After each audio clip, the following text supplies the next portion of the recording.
Good afternoon everybody, and a warm welcome to the Juma Live Safaris here this afternoon, and I'm so pleased to be able to get out on drive.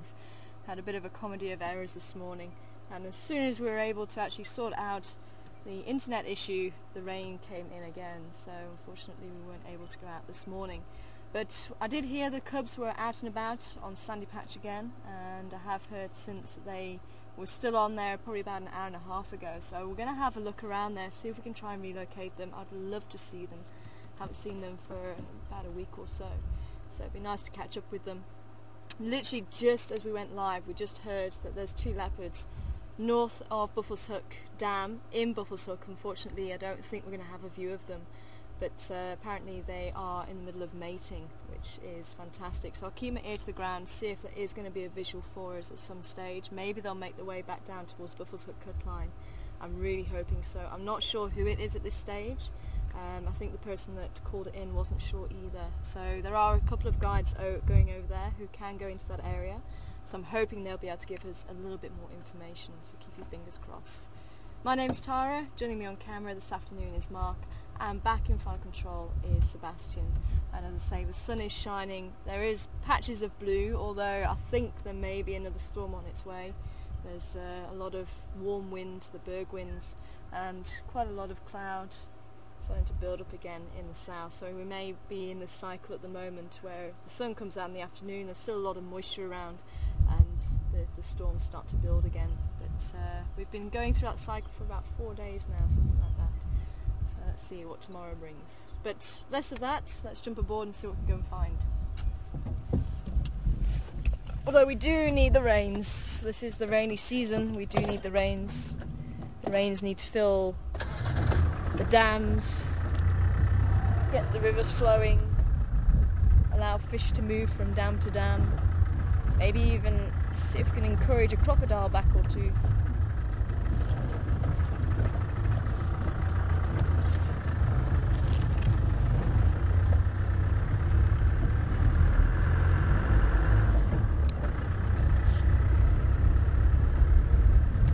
Apparently they were on the northern side of Sandy Patch this morning.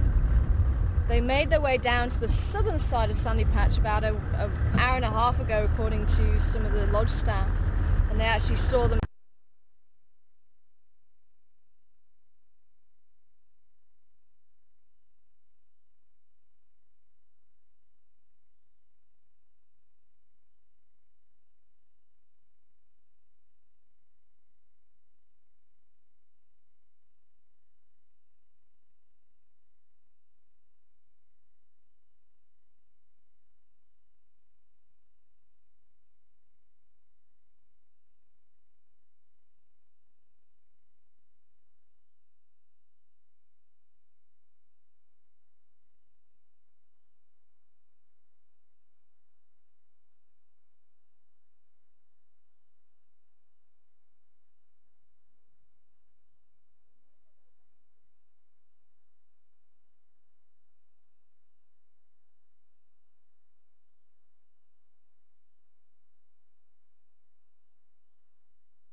Okay, just a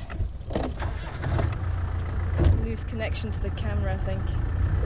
So, I think that's a good place to start. There's some elephant tracks heading that way as well. So let's see how we do. Please feel free to send questions through this afternoon, questions@juma.com. It'd be great to hear from you, and let us know where you are in the world as well. It's always nice to know. And of course, the checklist challenge. Checklick. Need to put my teeth back in. Checklist challenge. Those of you who still don't have a checklist, then I think Eugene's got his hands full now. So all you need to do is just send them through, or send your request through to to questions@juma.com, or yeah. So questions@juma.com. Or you can send it through to Seb, myself or Mark. Any one of us will forward it through.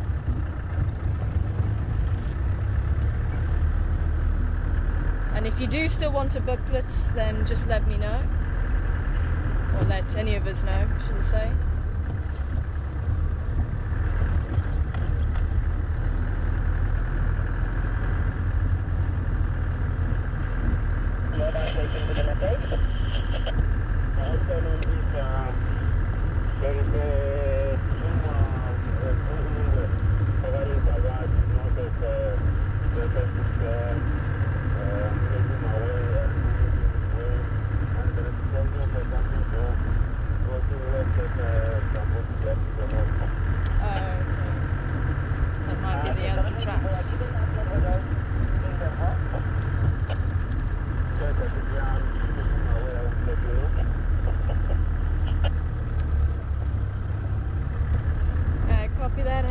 I'm also mobile now.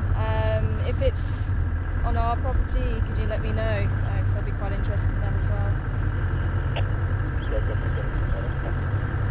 Thank you very much, Henry.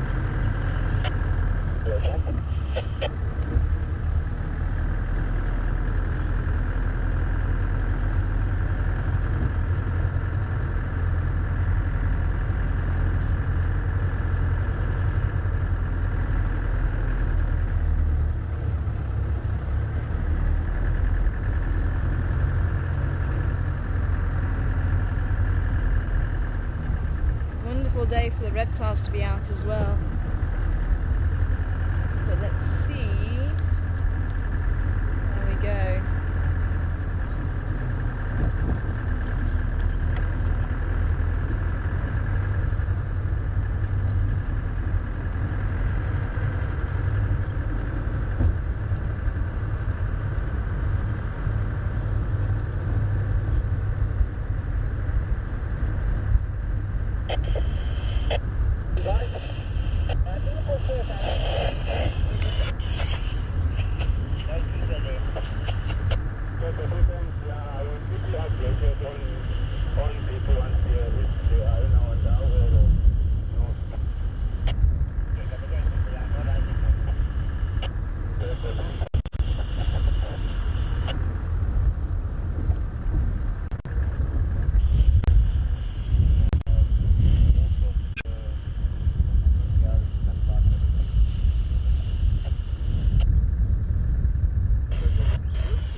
Light this afternoon as well. They're standing by.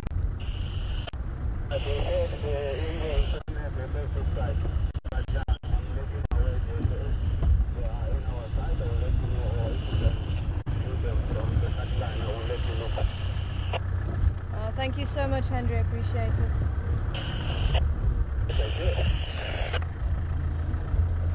Okay, so it does sound like the leopard are over in Buffer's Hook, but Henry's going to let us know if he can see them from our side, at least. Okay, well, there's some tracks going off here.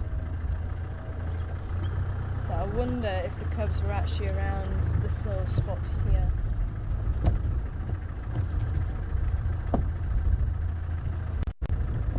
Even with the rain that we've had, it looks like the ground has soaked a lot of it in. There's also a couple of tracks going that way too. A couple of Franklin around. I'm just going to go and have a look up here, otherwise we'll take the sandy patch. And I think I actually heard the ground hornbills. Well, no, I don't think, I know. But I think they were up towards Buffer's Hook Cut Line, so I would like to take Buffer's Hook Cut Line just to have a look.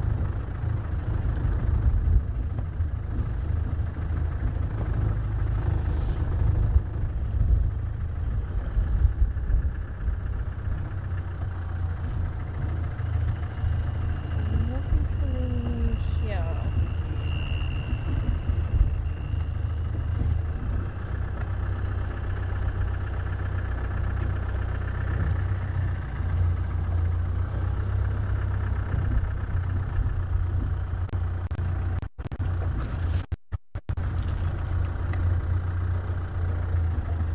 Copy you fine.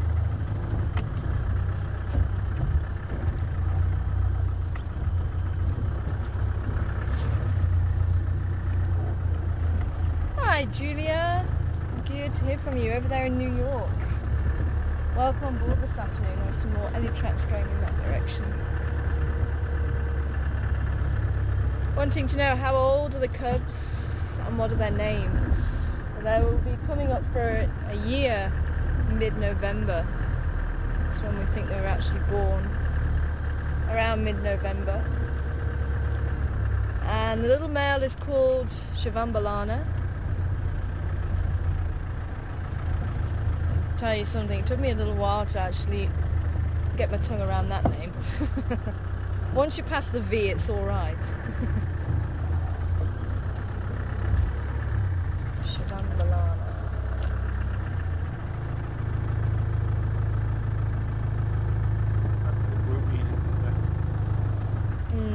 I think they might have headed back. But it just goes to show, if that's where they were left, on the north, they are moving quite a distance from where she's leaving them. Okay, so this is where they were yesterday. They were found on the north. Windy was on that log over there.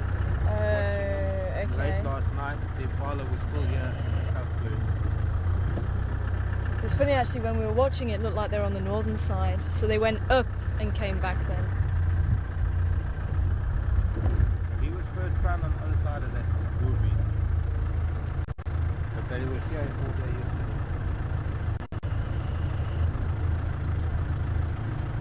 Unless north and south got mixed up and they've been here all the time. There were a few vehicle tracks going in there. That could have been from yesterday.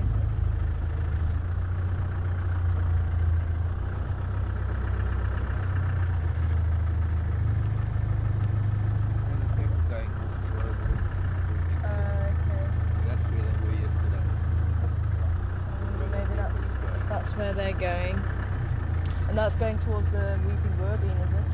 There's the other Worbeen, yeah. They were also around this Worbeen. Okay, well let's go and have a look around this Worbeen.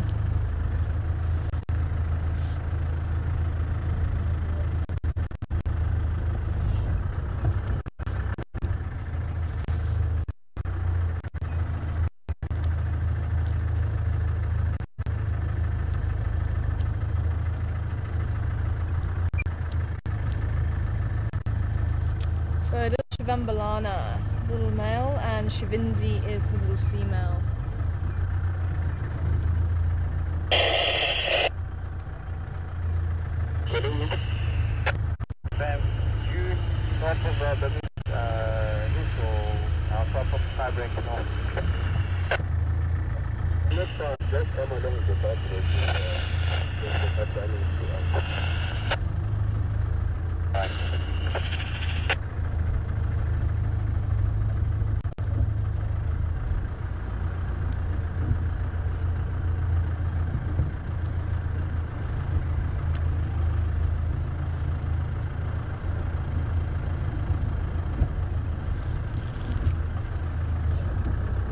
Going in here as well. The old.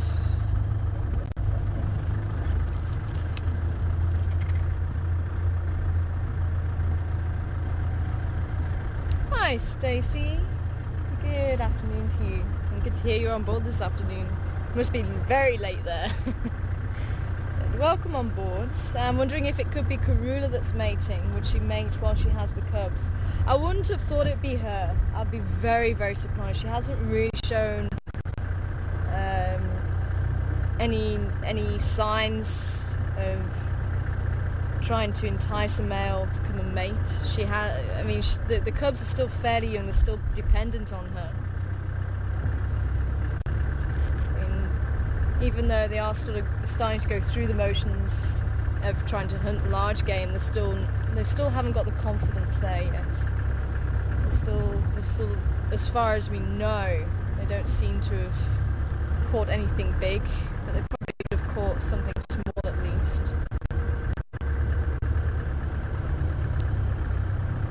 Let's go back down this way. Let's have a look.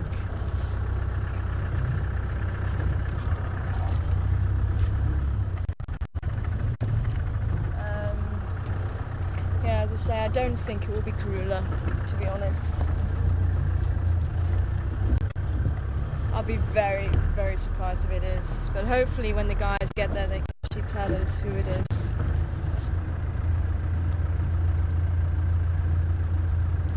Could be... Is it Inkenyeni that's up that side? Is it Inkenyeni? And the beacon female?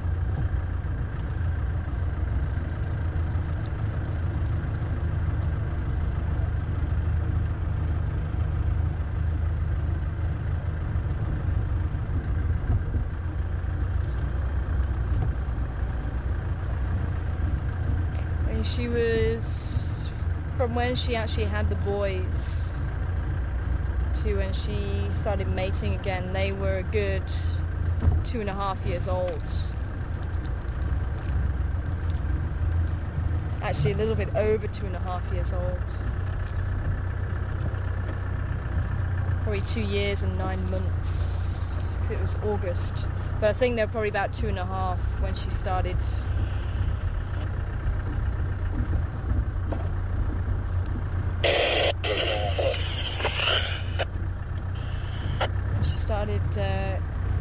Spraying and having probably signs that she is coming into estrus.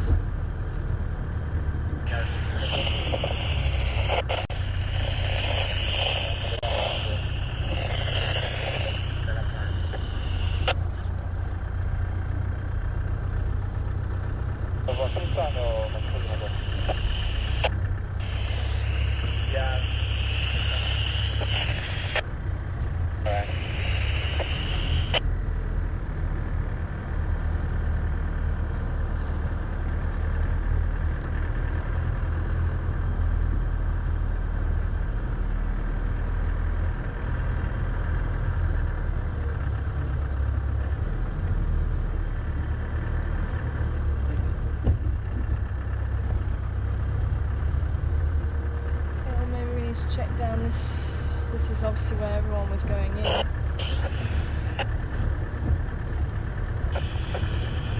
I think they have got them. Station with the Ingwe, can I approach? Sorry, station with the Ingwe on Sandy Patch, can I approach? Yeah, can I approach? Yeah, I can finish.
Good afternoon.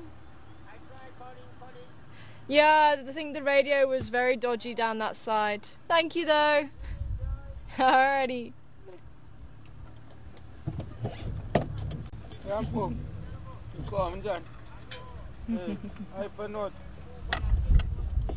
Okay, go.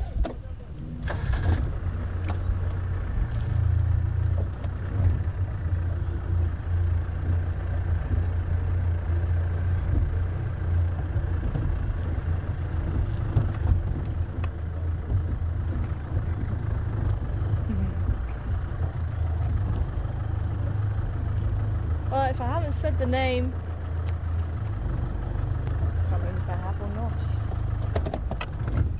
But let's see if we can check it off the list. And while you're at it, questions@juma.com, what animal it is, but also who it is. See how your idea of the individual leopards are going. Maybe someone can tell me if I've already said the name. I don't think I have.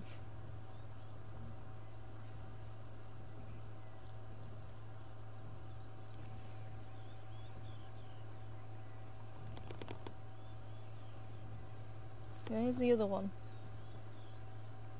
You're on your own.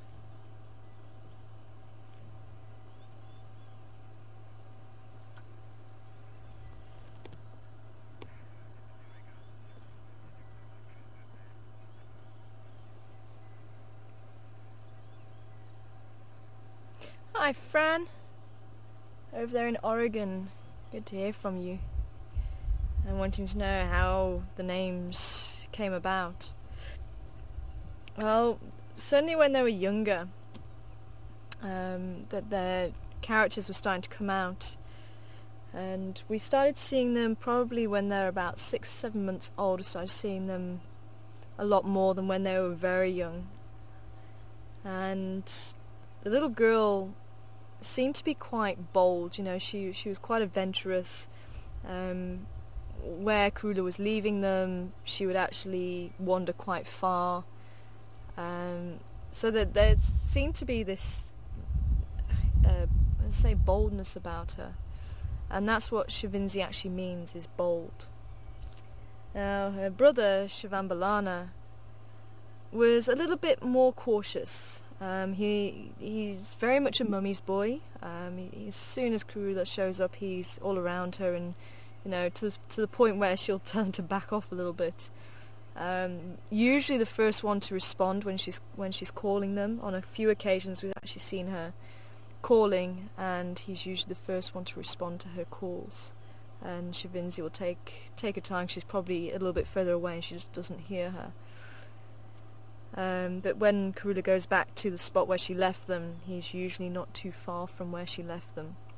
So he was a little bit shy of the vehicles as well. If he's on his own, he was hiding a lot more than his sister. He was, as I say, very cautious and hiding around the back of bushes and moving away. And but when he's with his sister or his mother, he's quite bold. And actually, I think the first time we saw him really take the lead was probably about 2 months ago, and they had a kill up in the tree. Karula had actually made it a kill. It was an impala, and she brought the cubs back, and they'd eaten their fill. And then the next day, and they must have been hungry because they finished a full impala between the three of them by, I think, 24 hours. It was very fast. They ate that. Very little left. And she'd gone down the tree and she walked off, and I thought she'd gone, and I thought she'd left the cubs there to stick around. There was about 3-4 hyena around the base of the tree. They had dropped the odd 1 or 2 legs. The hyena were kind of looking up and waiting to see if there was anything else, and then they dropped one last piece, and that was it. So I think the hyena kind of realised, okay, well, there's not really anything there now. And she'd gone. The cubs were kind of looking. Shavinzi settled down to sleep, but Shivambalana was very restless. And he was sort of trying to work out how to get down without disturbing the hyena. You could see he was looking at the hyena, and he was looking down, and he was like, how on earth do I get down? And are they going to chase me if I do get down? And eventually, after sort of following the same route 2 or 3 times, he eventually decided, okay, the easiest way, which actually wasn't looking that easy at all, was to go over these little branches and then jump down. And that's what he did. And he actually started running. As soon as he hit the ground, he started running. And he kind of stopped and turned around, and the hyenas hadn't even lifted up their heads, so they couldn't have cared less if he was up the tree or not. So as soon as he realised that, he carried on, and he actually went straight to Karula. And as soon as he was with Karula, that's when Shavinzi looked up and went, oh, we're going then. And so she actually then came down, and she didn't really hesitate too much. But obviously he did take the lead that day. But again, there was that caution there, whereas she kind of just jumped in straight with sort of both feet, all 4 feet. But I think, you know, that caution isn't anything to really sort of put him down for. I think actually that could save his life in I don't know, months to come or years to come. That caution could serve him well, actually. It's quite interesting to see the difference between the characters. So, who do we have with us here? You got a 50-50 chance.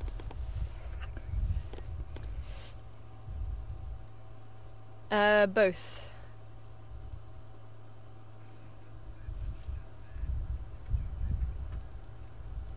When was that? Okay.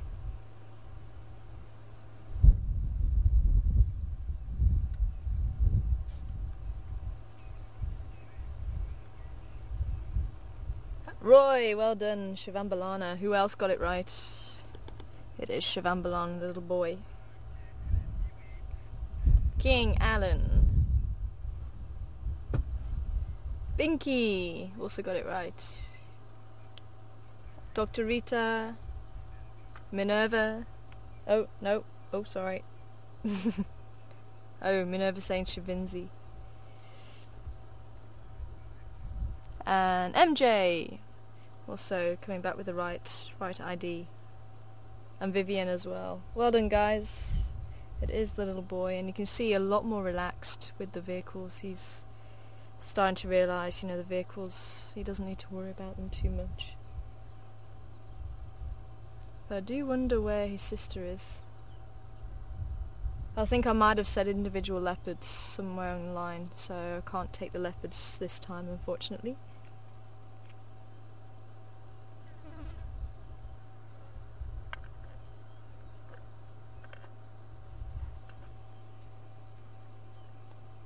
But I think...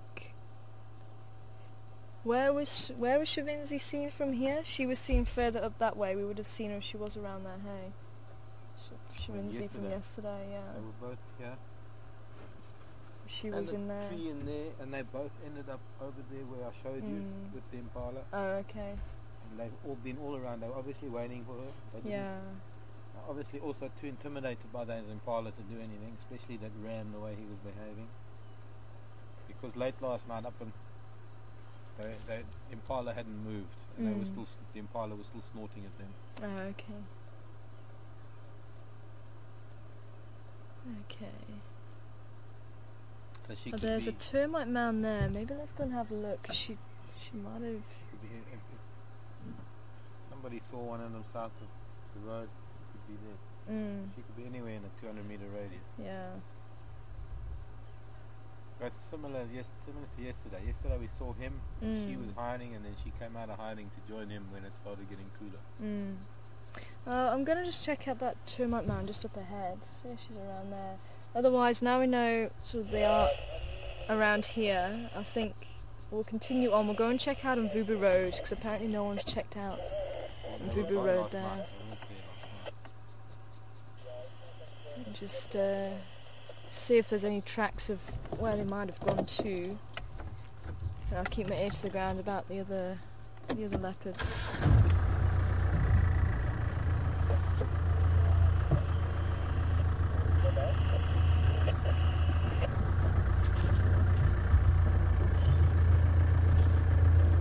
Pretty boy.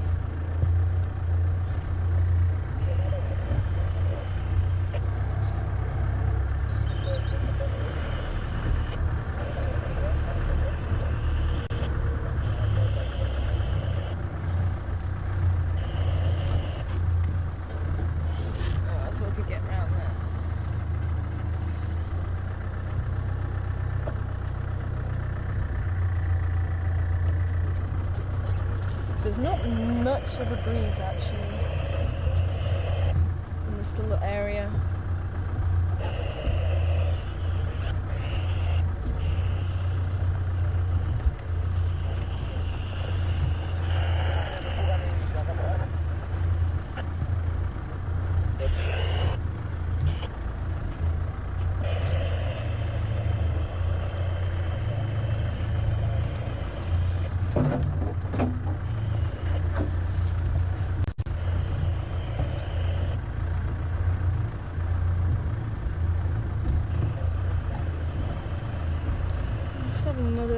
check on the southern side.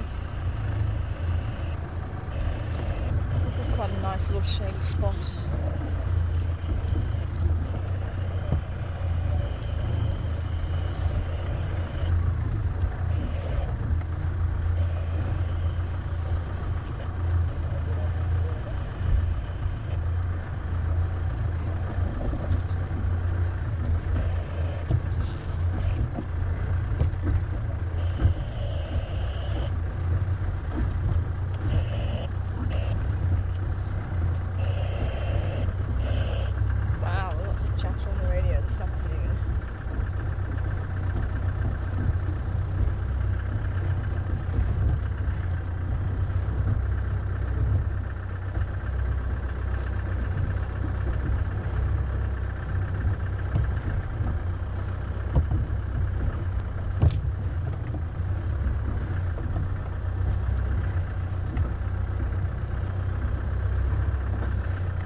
Hi Deb.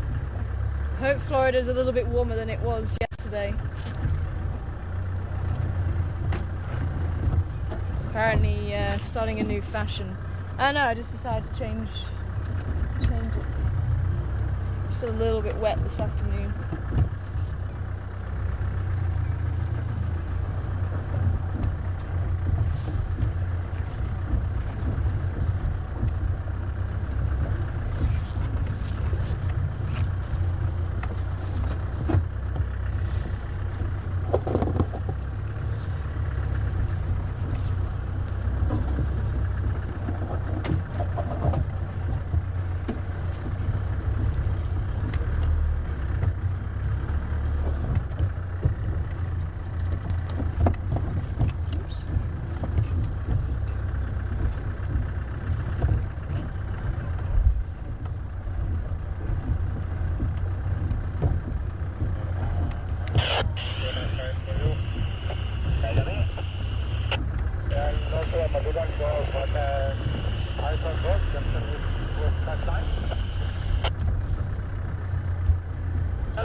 Oh wow.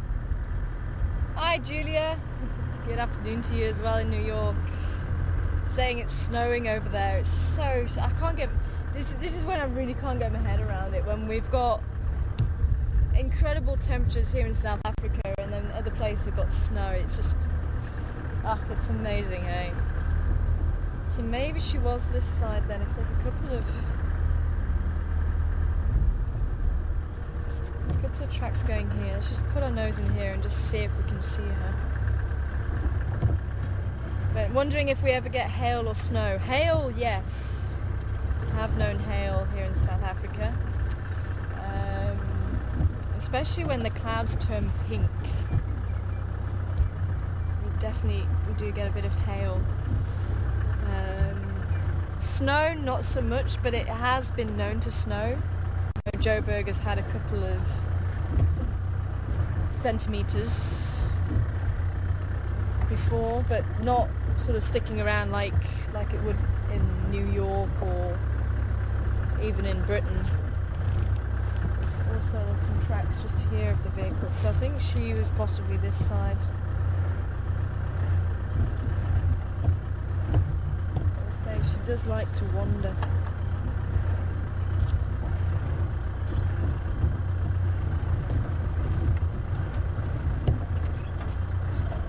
obviously they're also getting confident in the area as well. I mean, Karula's been leaving them in certain places. The curiosity has been extremely high, checking out the area where they are being, and they'll start to recognise areas when log.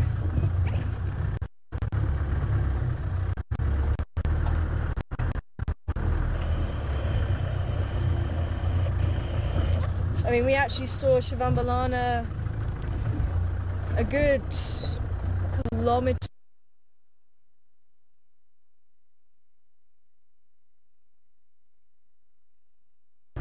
Are we back? Okay, so yeah, we just lost picture there apparently. But yeah, we saw Shivambalana a good maybe a K and a half away from where Karula had left them to go and drink water. So they are getting extremely familiar with the area now. And it's going to keep going like that, and that's one of the reasons why as they go on and Karula starts calling for them, she's going to have to start calling louder and louder, because they're just going to start moving further and further from where she left them.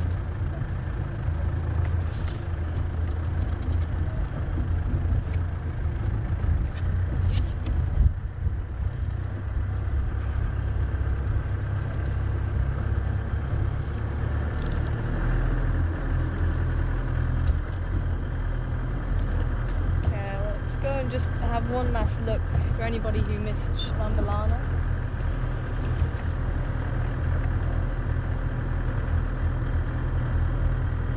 Then we'll go and have a bit of a drive around,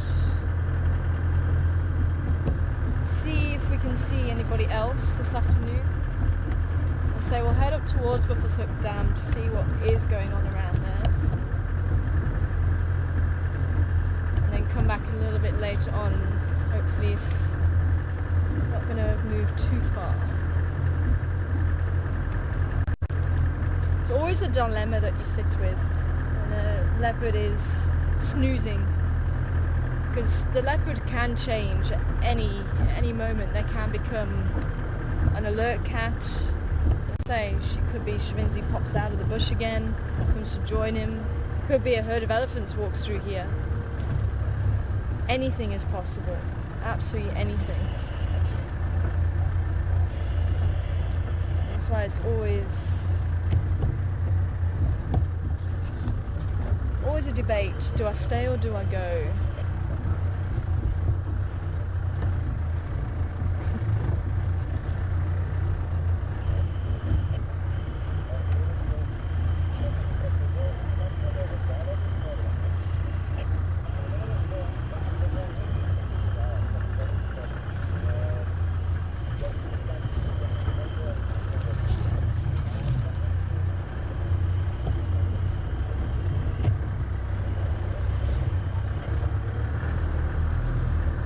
Hi Deborah in Lake Erie. Good afternoon to you. And a couple of questions. One about the clocks, and a couple of people have been asking that. Do we change our clocks back here in South Africa? And no, we don't. Which is actually quite nice, because I always used to forget in the UK as well.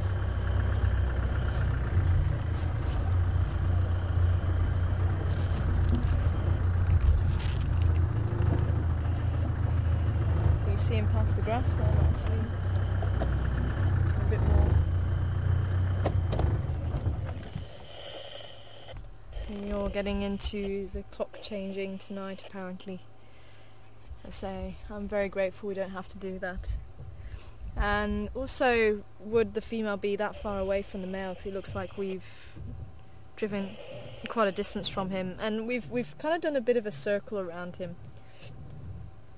But yes, she's wandered quite far from him before. It could be she's on the other side, up in the north.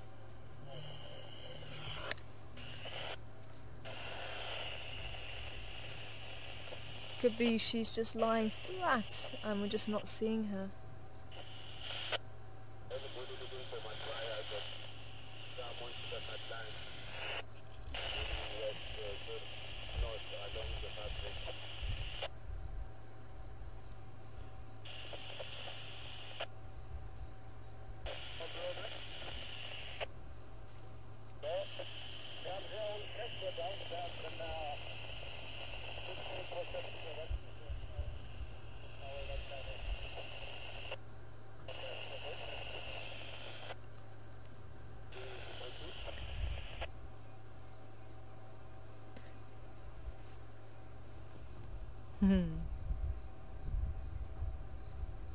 Aubrey, come in.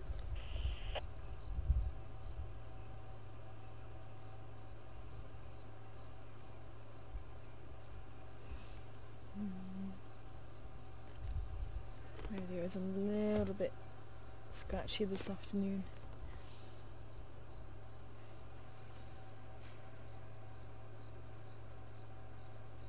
But yes, as I say, we have seen her a good few hundred meters from him before. Remember the day we were at Chelapan and the little mare was actually being followed by the hippo, the young hippo, and Shavinzi was a good, I don't know, 150, maybe 200 meters from him. As I say, the other day, about 1 kilometre for Shivambalana going to Gowrie Dam. Obviously that's where he knew to get water.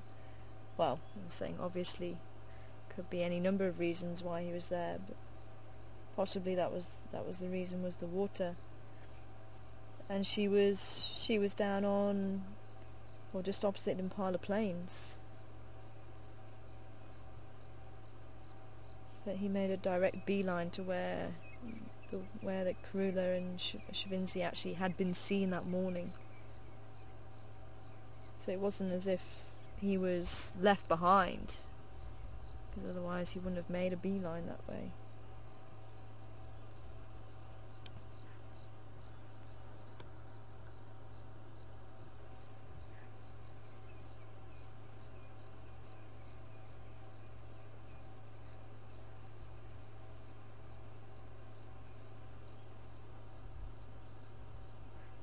Okay, well, I think maybe we should leave him and maybe come back in a little while. See if we can get an update on what those other leopards are doing. And say, hopefully, he should still be around.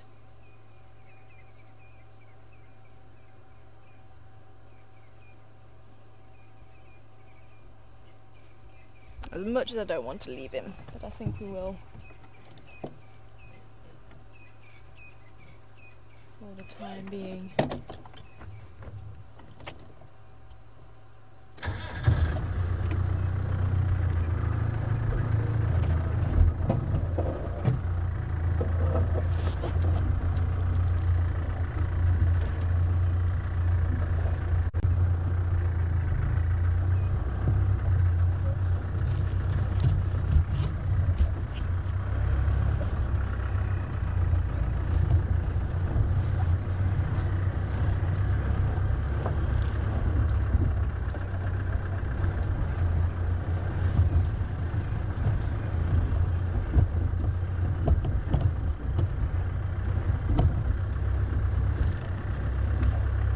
Hi Joe, good afternoon to you.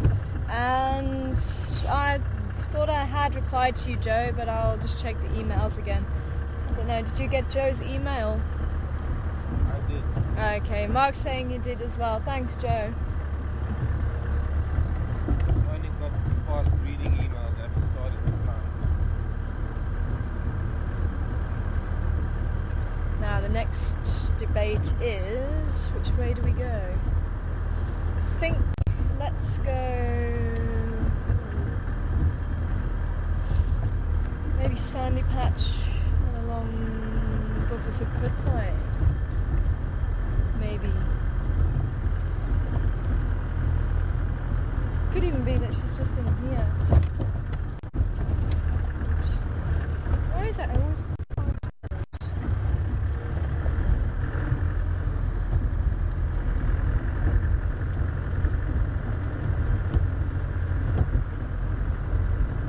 Hi, Brenda in Georgia.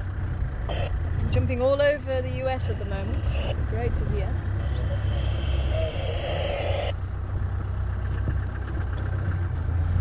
Brenda in Georgia, wanting to know, do leopards stay in the area they were born? They tend to disperse, but they may stay, or they may be fairly close. Here in the Sabi Sands, it seems the females don't go too far from their natal area. We've got Karula's mother right on her doorstep, we've got the Karula's daughters right on her doorstep. So much so that sometimes they actually come into her territory and she goes into theirs. Males tend to disperse further afield, although apparently Rexon was saying the other day that Mishu seems to be fighting with Mafuffinyan and trying putting pressure on him, and maybe he's trying to hold a territory there. He would actually be quite close to Karula's territory. So that would be quite interesting if that does happen. There's nothing to say that it will, or nothing to say that that's exactly what's happening, but he is getting to that age where he's going to start wanting to hold a territory, try and mate.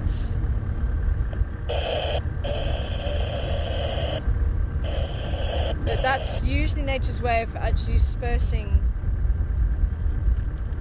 either the males or the females. One of them will usually disperse away so that you avoid inbreeding. Although, you know, sort of first generation inbreeding is not usually a problem. It's when you get into 8, 9, 10 that's usually where the problems really start to occur. But inbreeding is not brilliant because it does start to reduce the amount of variation within the population, and that's when they become more susceptible to diseases, things like that. You see it?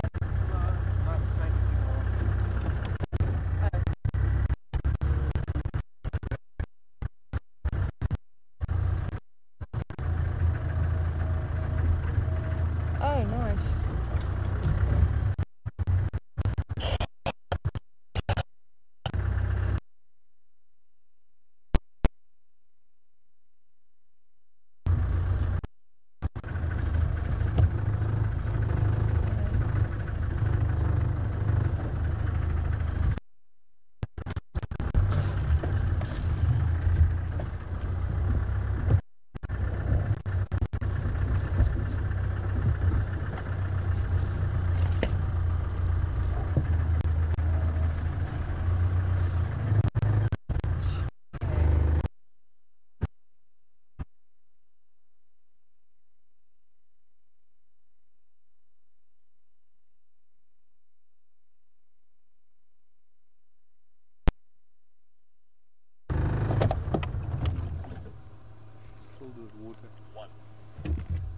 Are we back?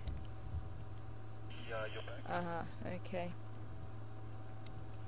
And Mark's just spotted a snake skin. Are you wanting to take it?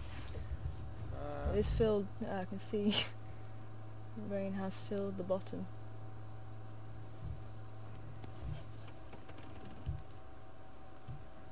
Worm slung. Oh, there's a spider in it. Or drowned? No. Or a beak. Tall. Did you see it drop? I saw it drop, but I don't know where I saw it drop to. I didn't see what it was. Which is quite nice there though, actually. You can see those long scales underneath that help the snake to grip whatever it is moving over, whether it's the branch or whether it's the ground, and then you see the top scales.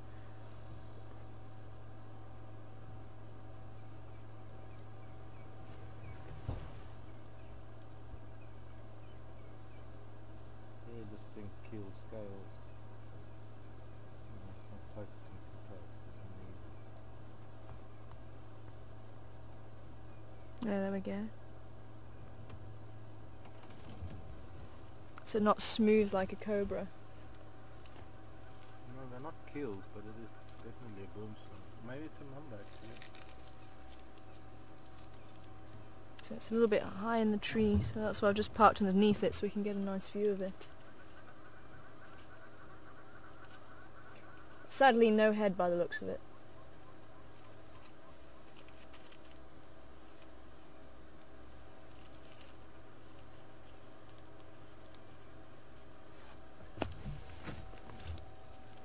Sure.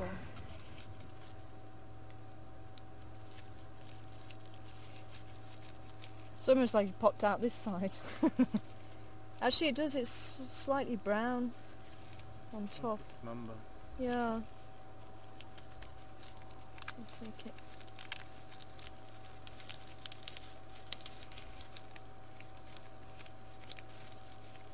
Too fat for a boomslang. Oh, the scale count is... Oh, I have to do it across the chevron. So 1, 2, 3, 4, 5, 6, 7, 8, 9, 10, 11, 12, 13. So the scale count is 13, so we've got to try and figure out. I wonder if my book will actually say what the scale count is. But it is, it's got that slight tint.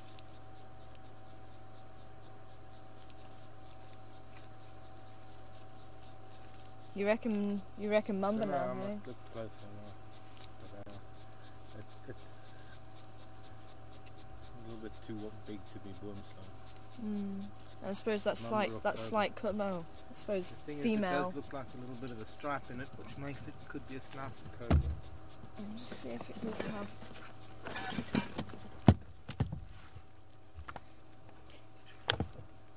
Because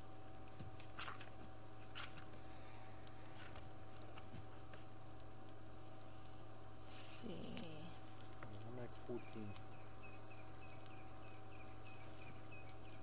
You make 14.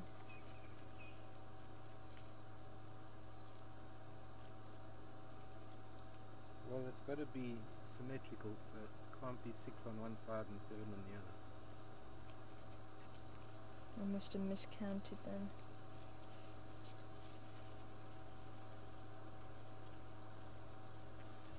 Come on, Mamba, where are you?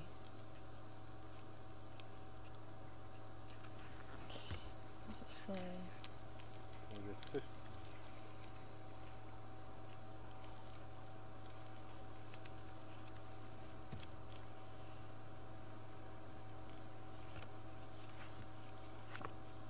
Ha!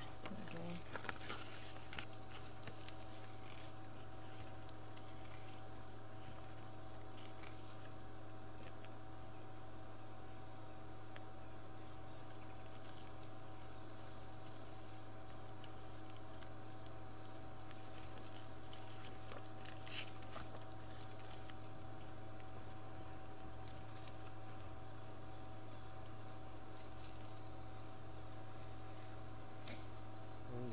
Okay, apparently between 248 and 281 ventral scales long. So we've got to do a bit of counting, but we haven't got the full skin. Yeah, it doesn't have the actual chevron, the chevron count, unfortunately.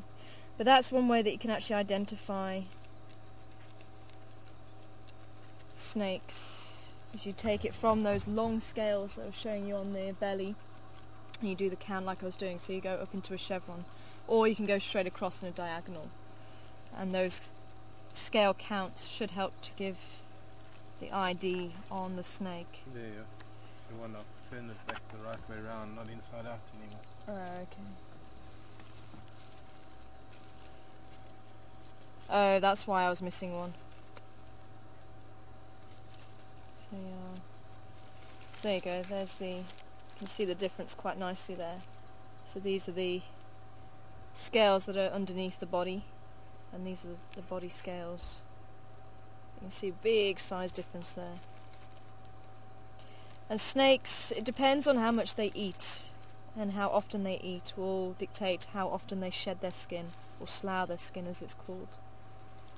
And they'll find either a rock, or as you saw, the skin in the tree, obviously using the branches to wriggle in between and actually find a spot where they caught hold of the skin on the branch, and they can actually wriggle free of the skin itself. And part of it has actually broken off. My guess is Mamba. Yeah, I would say Mamba, especially the slight coloration of the scales, but as I say, unfortunately,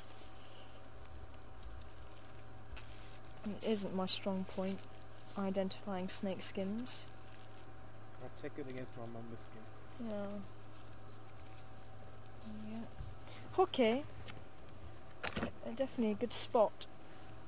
Actually, while I'm here, I could show you a picture of the Mamba, couldn't Sorry, who was that last question for? Yeah, I'll have to send it again actually. Here we go, here's the black mamba. The reason why it's called a black mamba is not because of the colour, it's actually to do with the colour of the mouth. When they open the mouth it's black inside. But it's got what they call this grin. You can see the eye with the mouth going quite far past the eye. It's got quite a wide gape.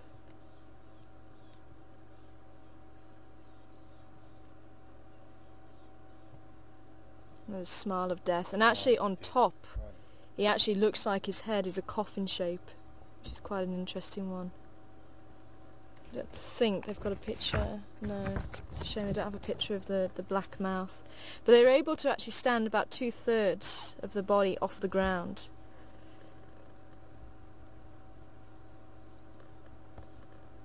But I still stand by, I think these guys are very, very much misunderstood.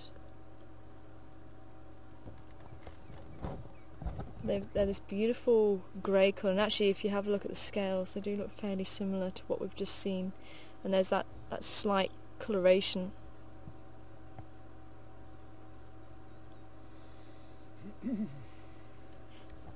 But from what I've seen it's only really the black, the melanin that comes off with the skin, hey? You don't really see much of a colour coming off from the other snakes. You see markings, but you don't see colour. Yeah. Certainly that one that you thought was...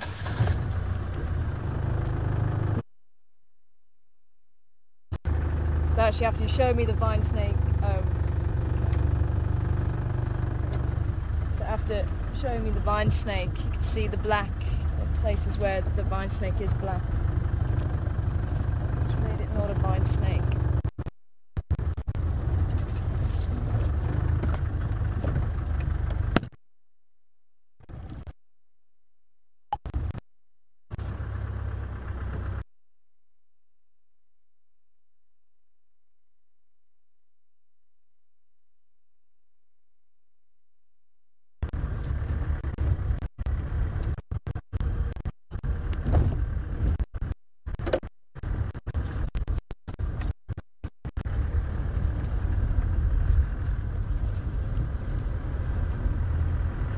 Stations leading grey elephants, same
No, there we were black screen.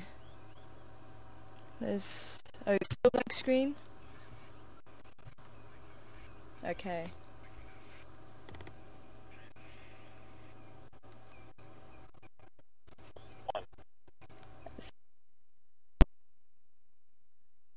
You were back. You're back again. Okay, cool.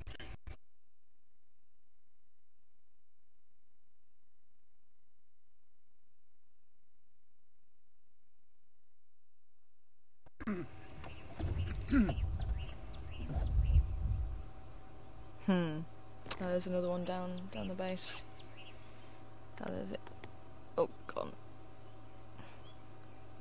Probably the first time I've actually seen them out in the bush. See them more around camp than anything.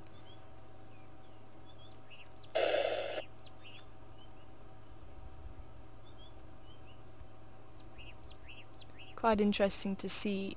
There's a number of them there.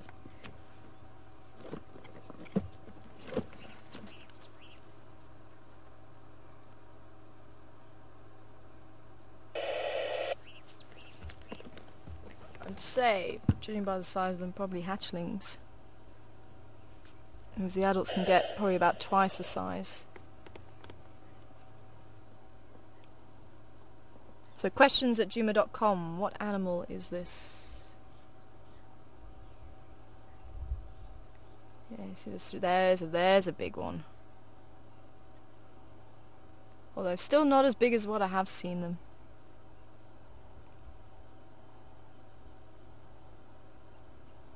Very small scales on the body.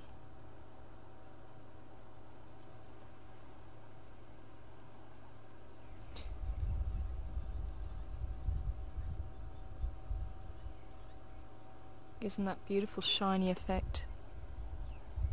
I was going to say highly territorial, chasing the little one.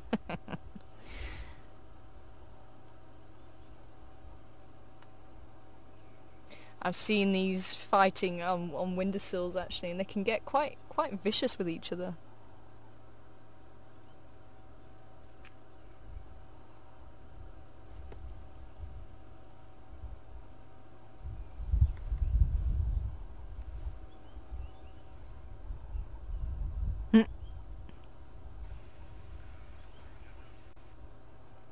No, I can hear you.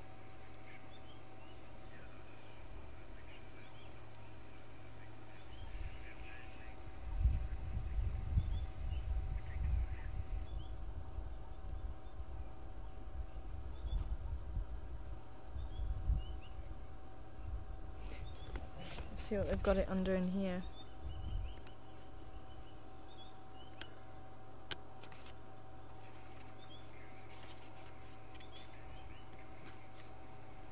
No, it could be. I just want to see what they've got it down in the list, because I know it as something slightly different.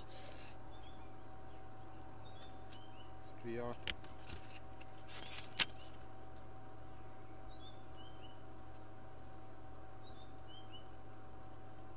There we go. Oh yeah, they do have it as that.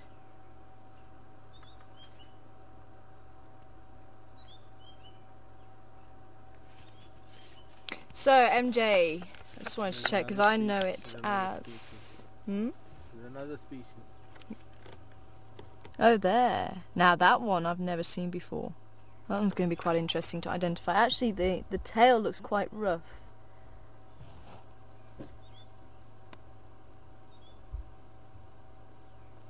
So, MJ coming through with common striped skink. I know it's a side striped skink.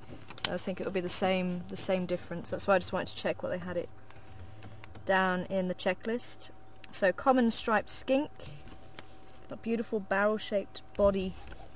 Oh, where did you go, little one? Is he still there? You still see it? And the other one went. And that one's going to be quite interesting because I've never seen that one before.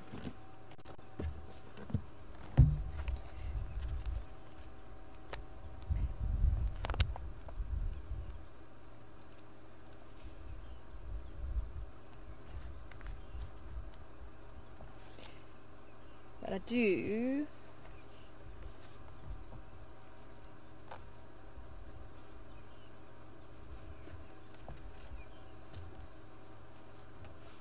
I actually didn't see the scales on its body, but the scales on its tail, I must say, did look quite rough.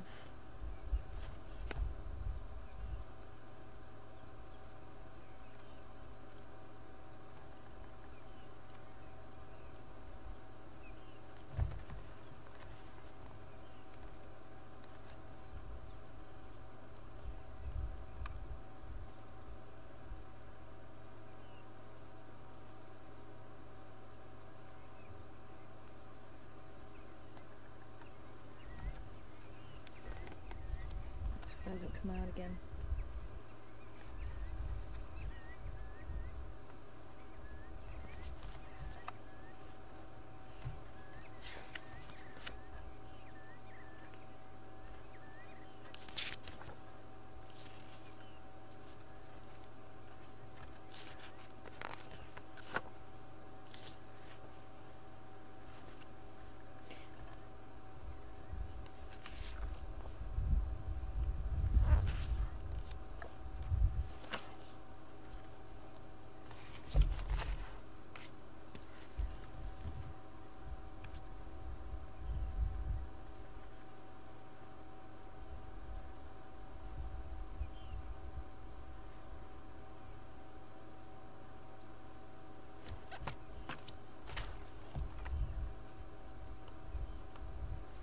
Is it this one?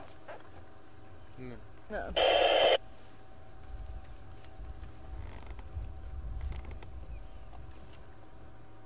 Still not seeing it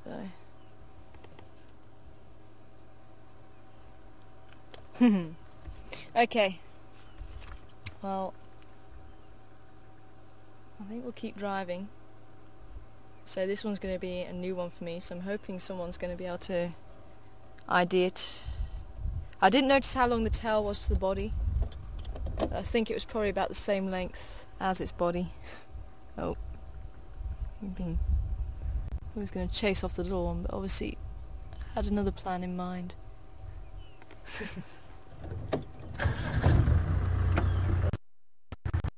I don't know if it went through a name change. So sun striped skink, or common striped skink is its name.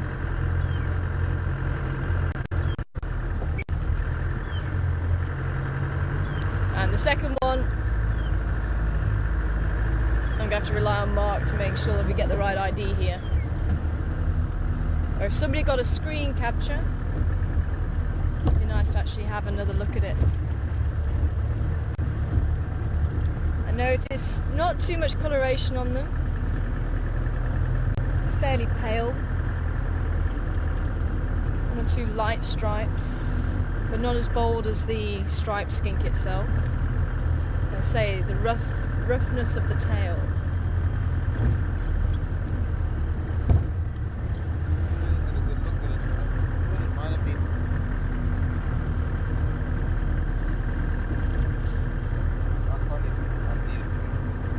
Okay. I think that one we're going to have to, Mark's struggling to ID it from the book as well. But who was that? Who was saying that? Diane. Common variable skink. No, it's a variable skink. Because it's a skink, it has a smooth tail.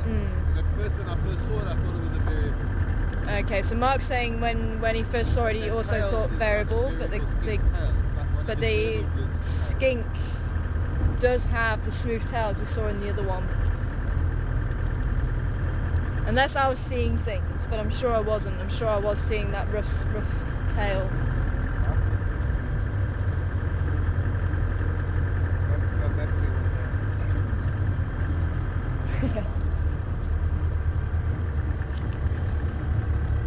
Oh, okay. So who was that, sorry? Jennifer in Toronto is saying she's not sure what it is, but she had one of those in Shashlui. I wonder if you got a picture of it, Jennifer. So I'm hoping someone got a nice screen capture.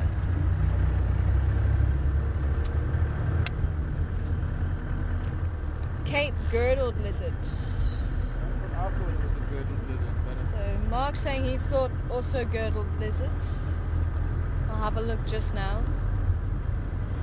I was concentrating too much on getting zoom and focus. Yeah. I didn't look at it properly. So I'll have a look at Cape girdled lizard. Any station, can you copy me?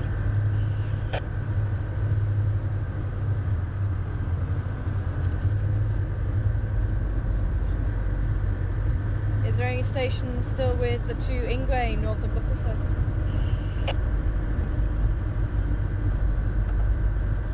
Does anybody want to talk to me? Ah, somebody does. Good afternoon, Aubrey. Are you still with those Ingwe? And if so, whereabouts are they? Yeah, probably, but they're still on the north. Okay, copy. So no visual from Buffalo Cut line. Yeah, Okay, cool, copy. I'm not sure if anyone copied me earlier. The Mampimpan was also ladder pans in the same place. So that's an open lock now. Hello boys! Wow, look at this carpet of green coming through. It's starting to look beautiful. Yes, hello.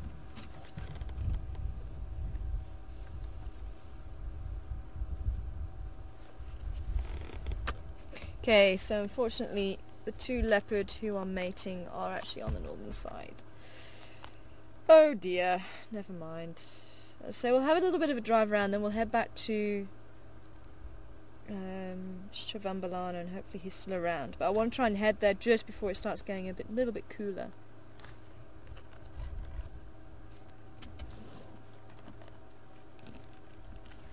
So girdled lizard, I just need to check girdled lizards.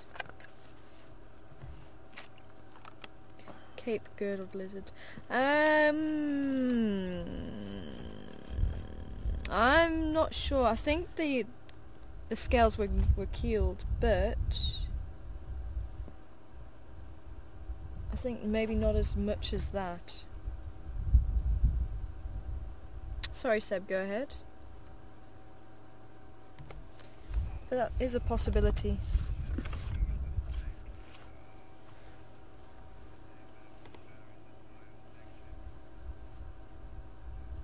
Hi, Deb. Sorry I didn't get to your question earlier with the snake skin. And why does the snake shed its skin? Is there a reason for it? And that is just to help the snake grow, basically. So they'll have a new skin form under the old skin, and that new skin is going to be a little bit more stretchy so they can grow into it, and then once it gets a little bit too small, that's when they'll start developing a new skin again.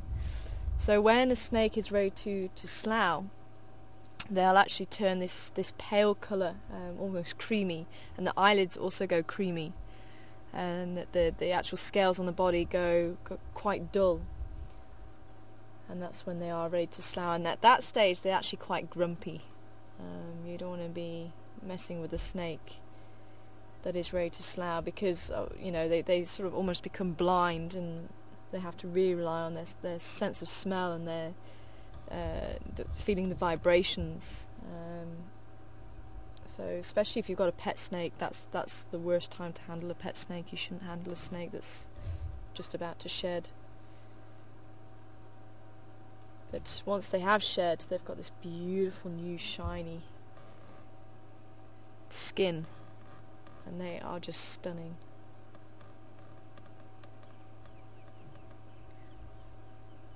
So we're just on the fire break now. You can see all that new green grass coming through with the rains, and this is really going to become a carpet of green.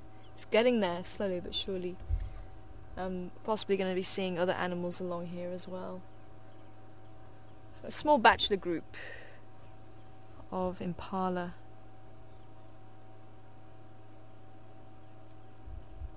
But we're still waiting for those young. Still waiting. That's actually one of my favourite things to do, is to go and watch a herd of impala with babies.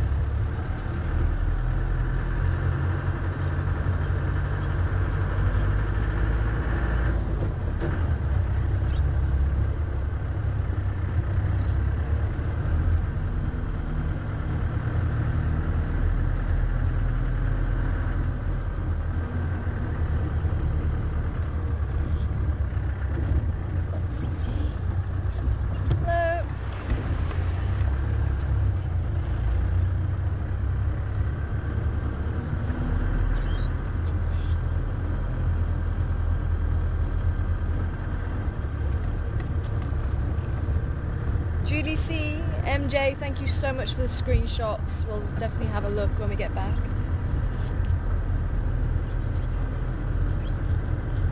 Oh, RG as well.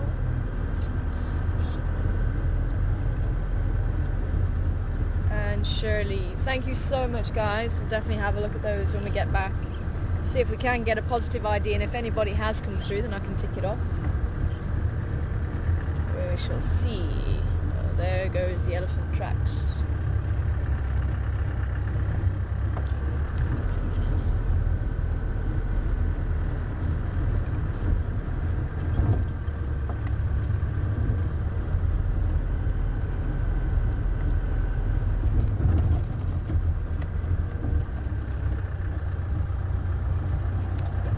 Davina, good afternoon to you in Illinois. Interesting question. I think that leopards will eventually form prides like the lions do in the Sabi Sands. There is exploded pride theory that's been put out there, and saying that there is a possibility that relatives seem to tolerate each other so much so that, you know, that it could almost be classed as a pride. Who knows?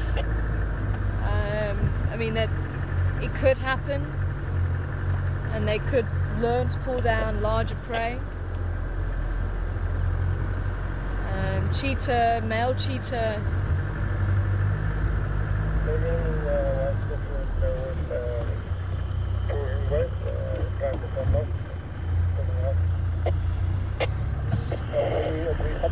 Yeah, male cheetah have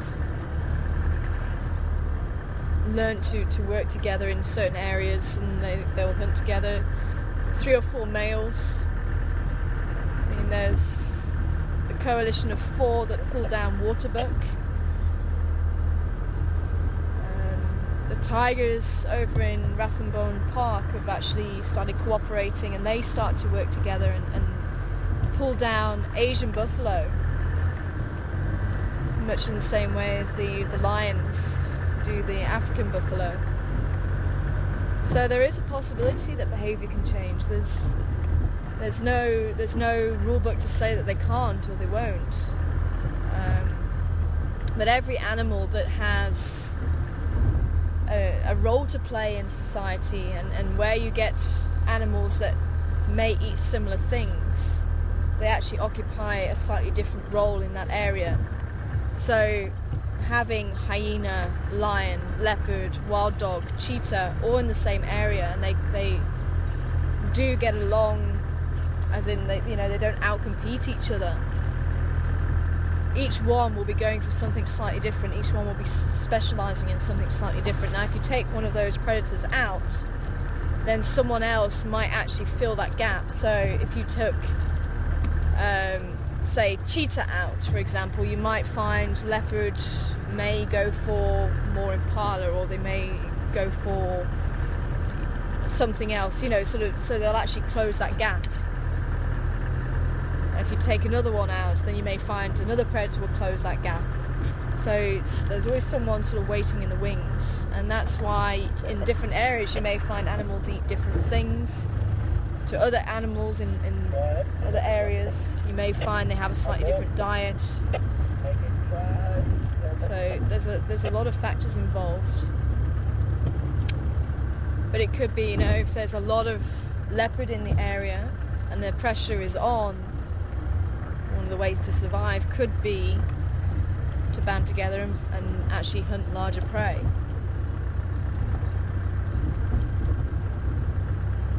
So who knows? Maybe in 10 years' time we might be seeing it. Maybe in 5 years' time. It may be that the competition just becomes so great that actually the amount of fighting for territory increases so much that the mortality becomes too high. So, you're actually getting, especially if Mafuffinyan carries on the way he does, sort of killing off the males, the male cubs at a very early age. You might see in 5 or 6 years' time, there's actually not that many males, or the females might not survive so much. So that's another way that they can actually, that the population can swing.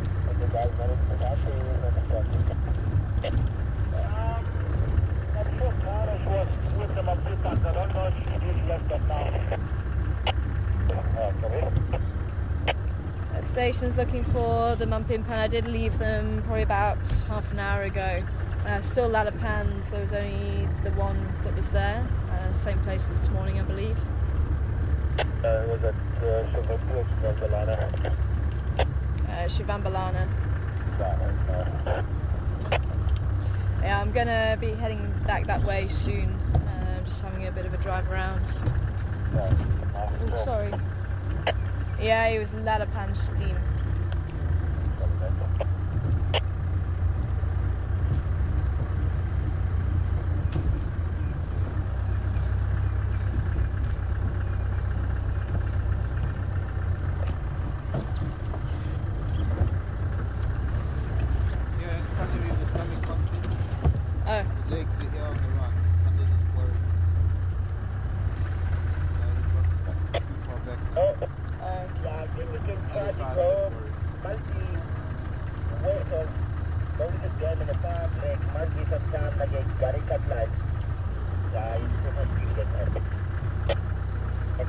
No, we'll just pop in here. They probably have moved, but... They weren't here last night. Did you pop in here?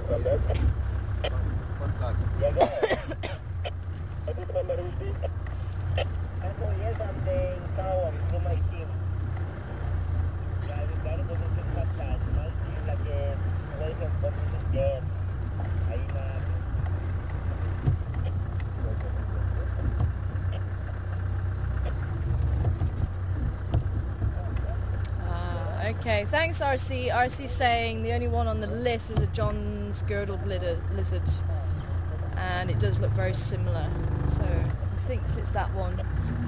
And I'll definitely have a look at the picture now.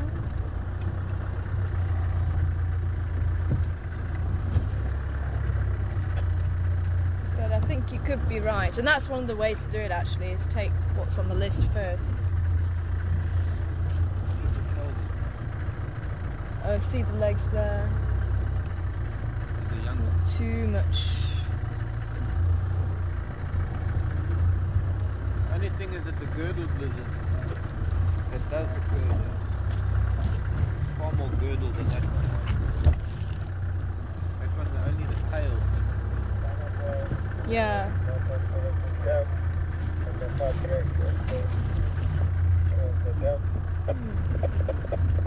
I think maybe let's just go and check down by the ruins and around. I'm just saying that I suppose the guests would have seen if there was lions there. Maybe let's just do a circuit around the dam, because you never know. They might just have moved into the bush and just stayed there.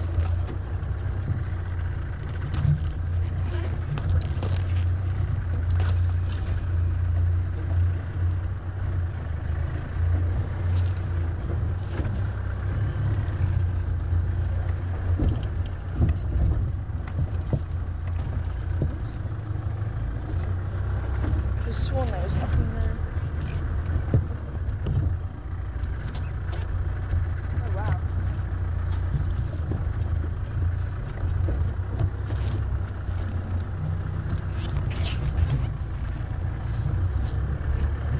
Oh.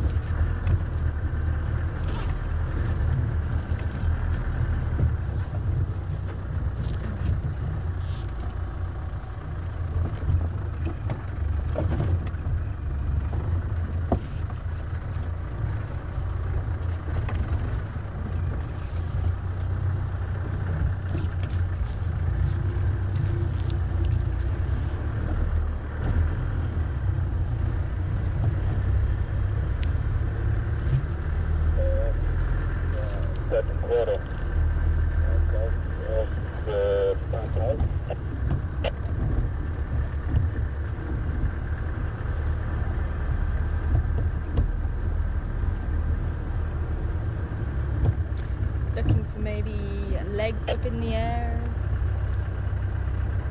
Though we didn't hear them roaring last night, but lions don't always have to roar. I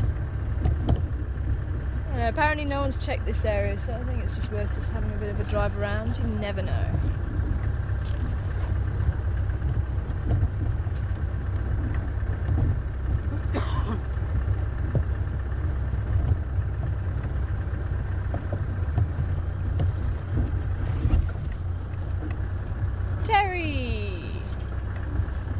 Good afternoon to you, Terry. Wanting to know, do leopards hunt only after dark, or do they hunt during the day as well? And they can hunt any time of day. Generally this time of year you may find them moving around more in the cooler temperatures, which would be in the evening. But there's nothing to say you won't find a hungry leopard out and about in the hottest part of the day either. But generally this time of day you'll find them being more active in the cooler temperatures. In the winter time you may find them being more active during the day. What we did find was that Karula, when she was moving the cubs, she would actually move them around 11, 12 o'clock in the day. And that was possibly because she knew that other predators would be less likely to move around during the day. so it'll be a little bit safer for the cubs.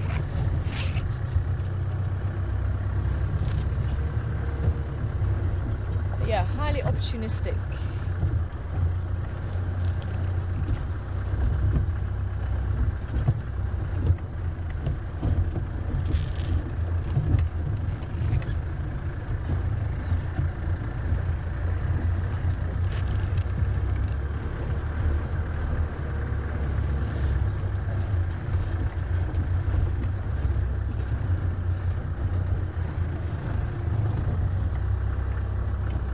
Is that a flower coming through on the gardenia?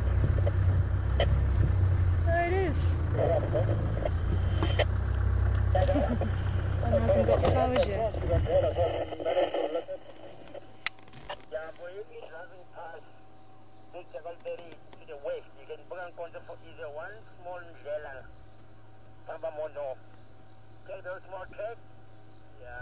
That actually looks wrong to me. What? That flower. Why? I don't know, I've never seen it have such a long... This is spatulifolia, maybe not transforensis. Yeah, okay. I didn't realise there was two different ones. Huh. It almost looked like it should be a parasite or something. And that head's still got open. Yeah. I'll have to keep an eye on that, it'd be quite nice to see.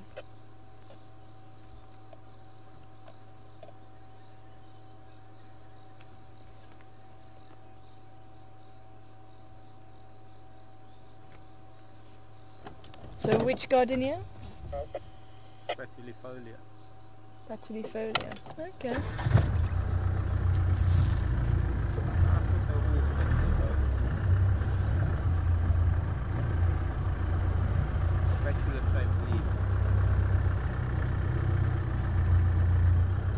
Yeah, I can see another couple of flower heads there. I've just never noticed them being as long as that before.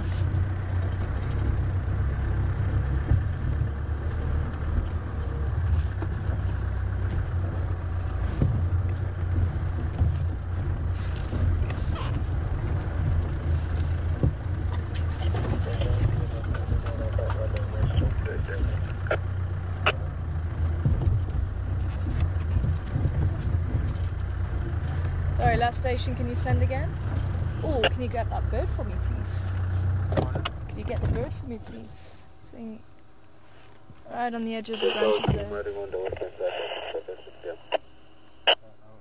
Where exactly are you looking? Tall tree, yeah. And last station, so you keep cutting out. So what's Lalapan's on the western side?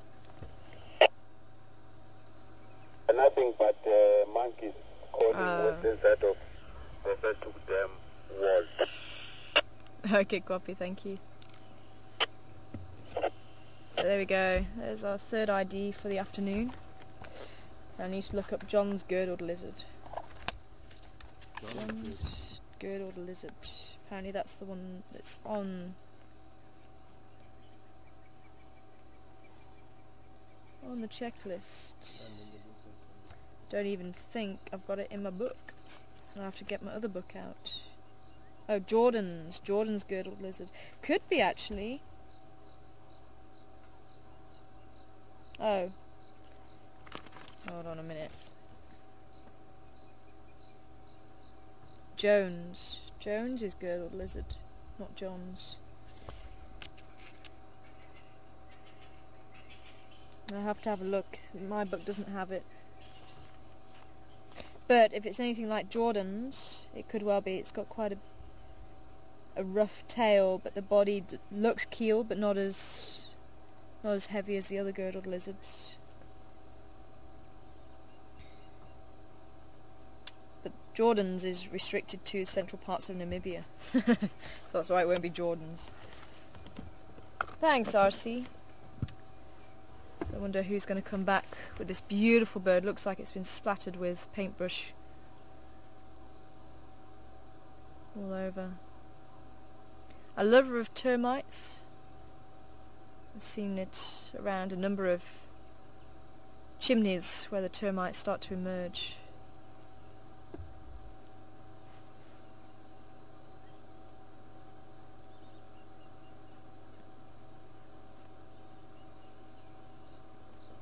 I saw it singing quite beautifully the other day too.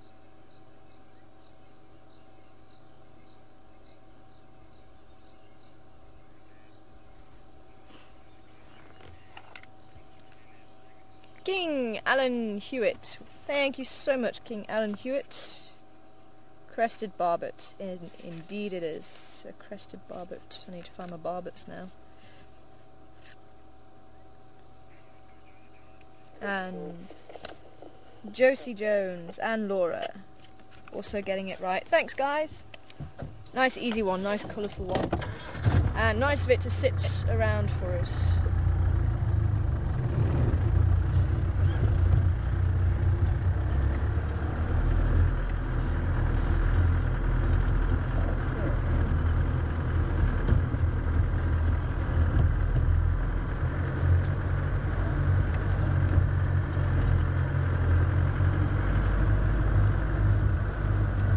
Ear to the ground, because apparently there was some monkeys calling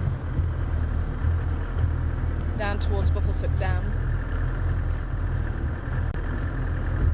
One of the vehicles is checking it out.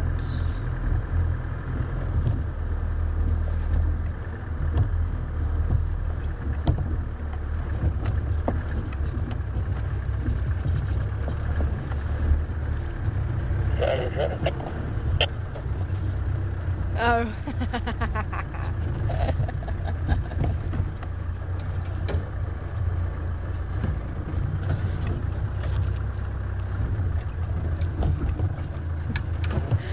Apparently Lisa's saying snakes don't come from Slough. It's obviously where you're from in the UK, Slough. Yeah, it's just a technical name for when a snake sheds its skin, sloughing its skin.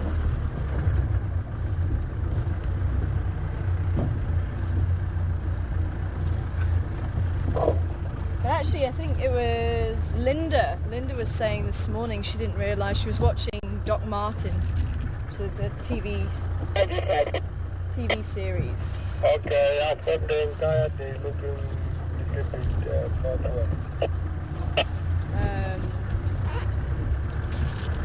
and it's set in Cornwall, and apparently someone got bitten by a snake there, and I think they said it was an asp. There's no asps in the UK, but there is an adder, which is venomous. It's our only venomous snake in the UK.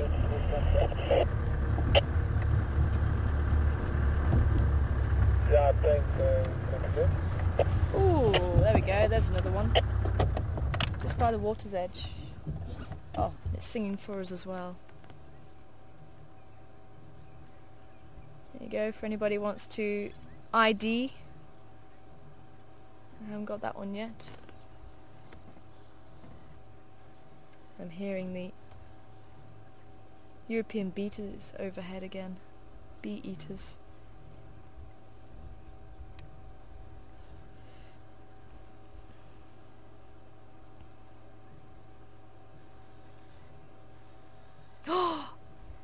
Am I seeing my first dung beetle? I think I am. Yes, I am. Fantastic.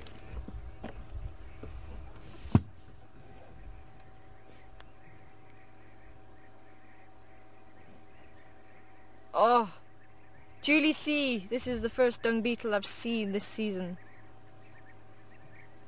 And it looks like it's one of the copper-coloured dung beetles. Fantastic. Oh, wow. Why does everything happen all at once? The European beetles just flying overhead, and it looks like there's some smaller birds mixed in with them as well.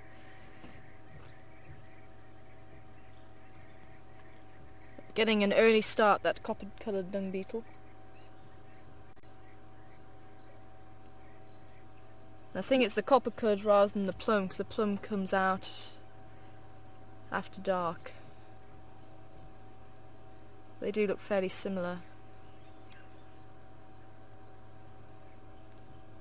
Oh, that's brilliant. That's just definitely one of the best things to see in the bush. Dung beetle rolling its bowl of dung. Oh, and there's another one. Fantastic.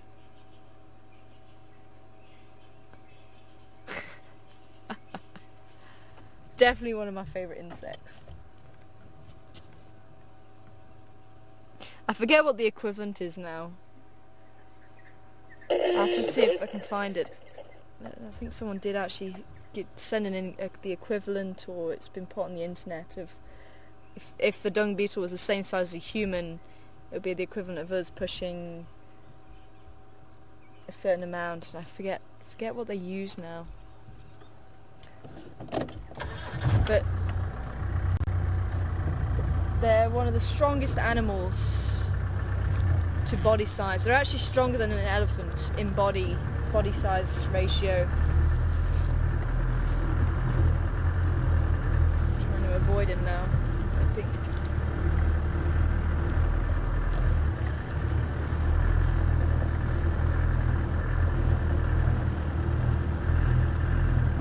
And the whole reason for producing a dung ball is to provide food for next year's young. So that dung ball will be buried and eggs will be laid inside of it, and when the larvae hatch they have something to feed on until favourable conditions allow them to hatch out.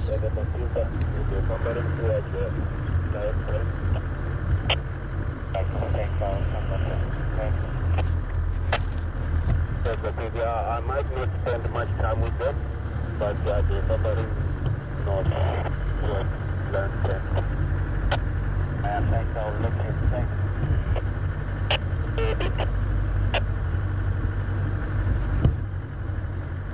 Can any station tell me which two Ingwe were Fagor this afternoon?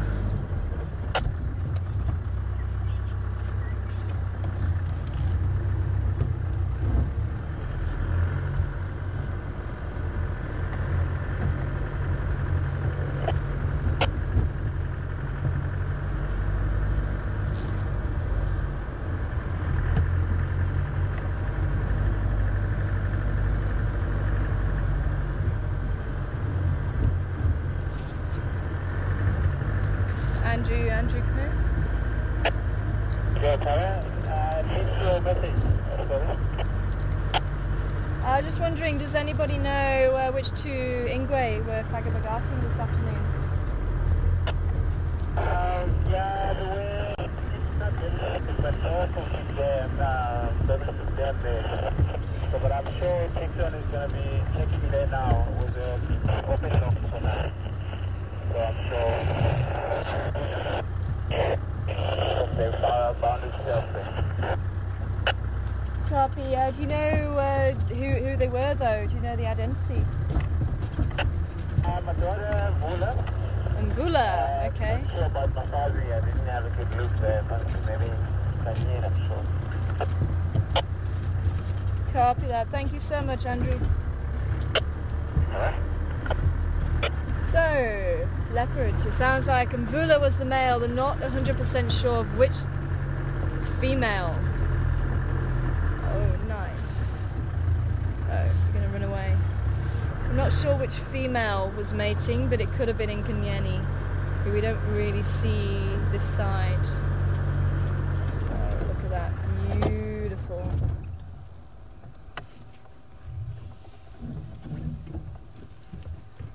And it is starting to cool off a little bit, so we will make our way towards Shivambalana.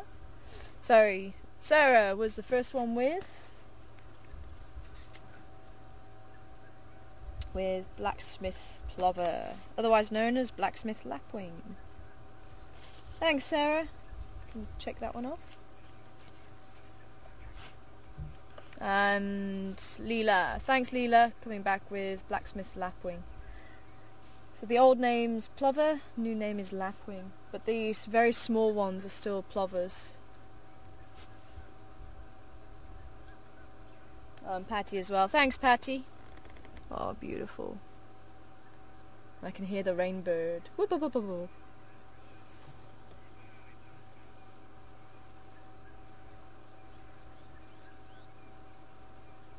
Hi Heather, good to hear from you.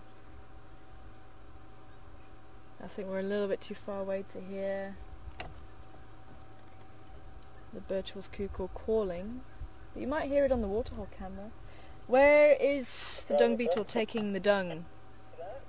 And your guess is as good as mine, Heather.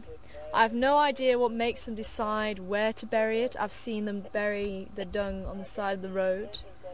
It would have been nice if it hadn't have gone into the vegetation. I was hoping it was going to stay out in the open.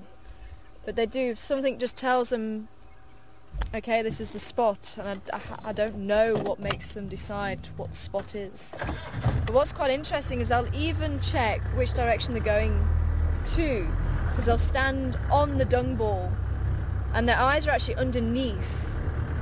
So they'll actually lift up their head, they'll tilt their head back to try and see where the sun is in relation to where they're going, and they'll actually work out the direction from the sun. Oh, missed you. Keep trying. Oh, but there is another reptile. And now I know who he is. You're able to get him just on the branch.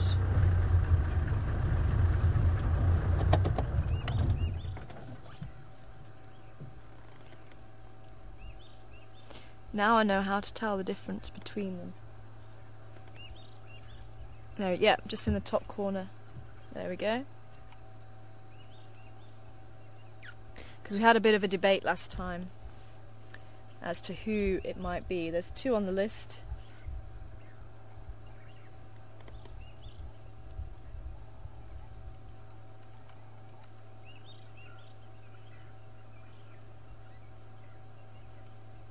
What are you still doing out? There's not much sun left. I bet that branch is nice and warm though.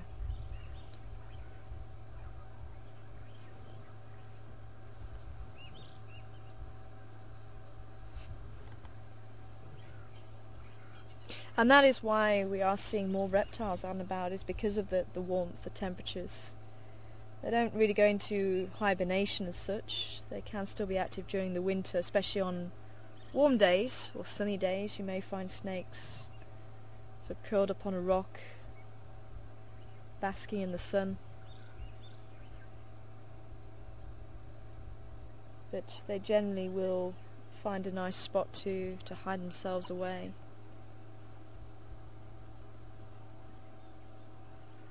But generally you'll find that reptiles need to increase the body temperature before they feed, whereas with mammals we actually eat to keep our body temperature up. But one of the advantages to being a reptile and actually utilising the surrounding areas is that your meal can last much longer, because you can actually allow your body temperature to drop so much lower than what a mammal can. So that's why, crocodiles could sometimes feed once a year and allow that meal just to last them for a year. Obviously, if they can eat, they'll eat more.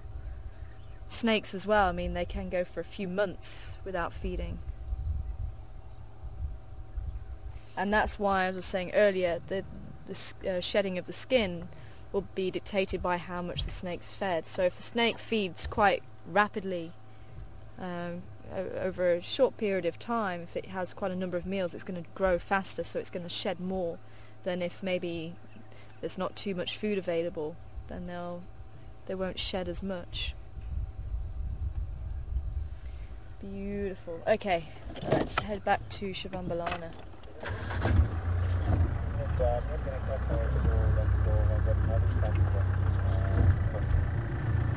No tracks from what I can see.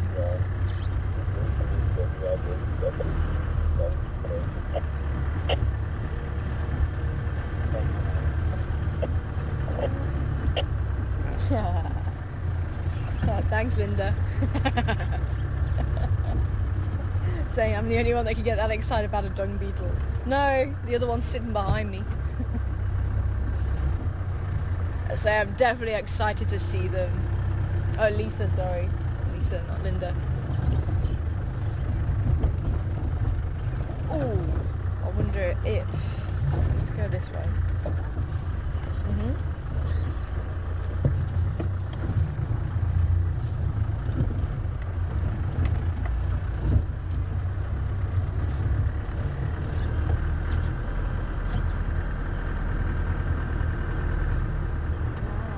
Arlene. Hi Arlene. Good afternoon to you. Does the dung beetle prefer a certain type of dung from a certain type of animal?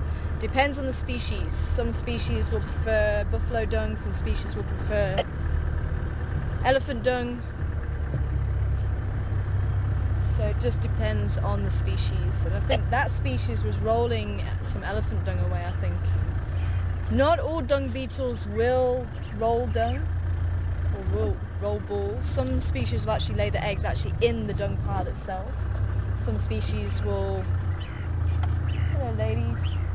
Sure, they look... Oh, who's that over there?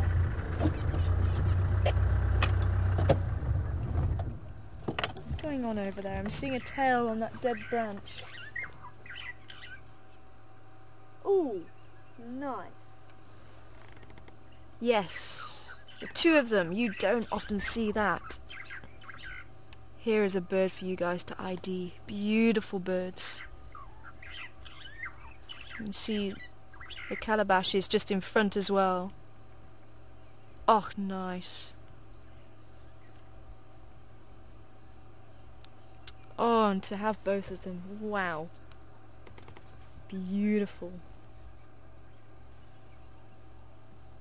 You can see that creeper with the fruits, the calabashes, which I've actually mistaken as monkey oranges before, because I was thinking that's a funny looking monkey orange, but I couldn't. It looked like it was a monkey orange tree, but it's actually a vine, and I've been seeing it all over. That's actually the fruit. It's about orange size. That big green ball with the light speckled green patches on it, which is what the other bird is sitting next to.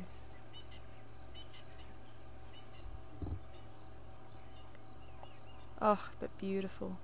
Look at the coppery coloured back, the black head, and that beautiful cream throat and body.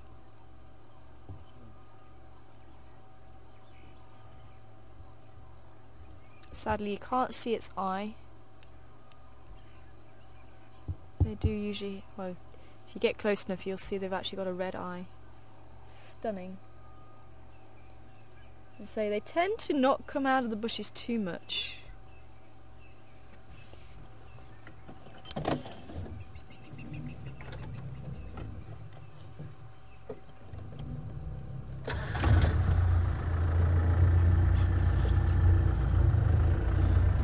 And I was just talking about dung beetles, wasn't I? Some dung beetles even steal other beetles' dung balls away, so they let everybody else do the hard work, and then they'll steal the ball away.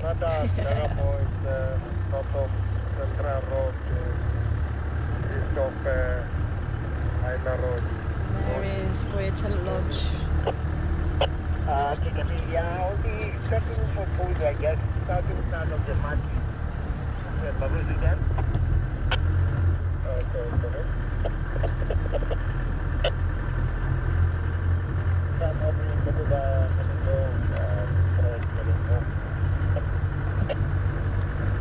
So we'll do another swing by, and then we'll head maybe down towards Impala Plains, see if there's any mammals down there.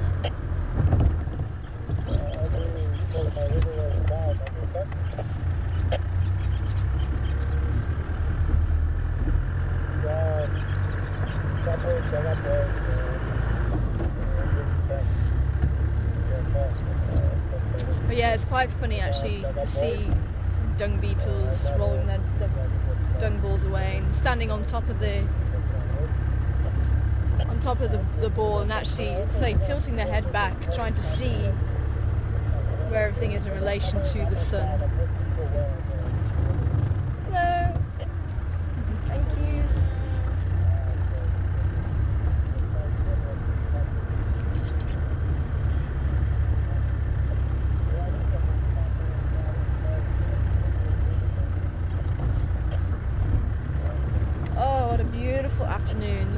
temperature is just so pleasant now. So snow over in New York. Florida I think is a little bit cold. I wonder if the UK is going to be any better.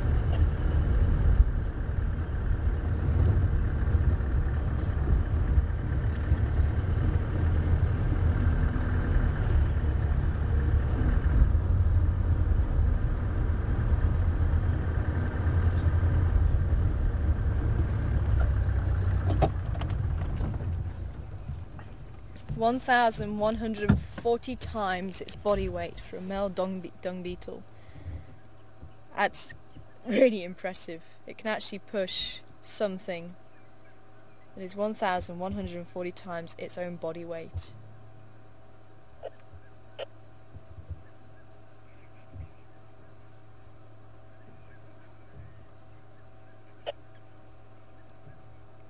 Yeah, I'd say so, eh? So the equivalent would be a human pushing an elephant or something along those lines. I'll have to try and do the maths now. Yeah, it could well be actually.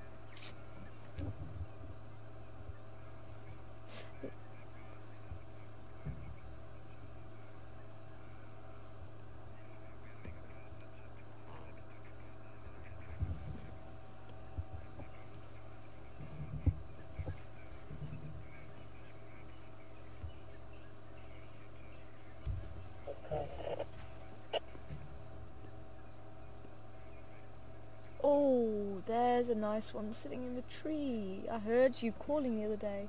The end of the branch on the marula tree just opposite us. Not the lowest branch. Oh, there he goes. Here he comes. You're gonna come sit there. Sit. No. Oh. That'd have been nice to have shown you.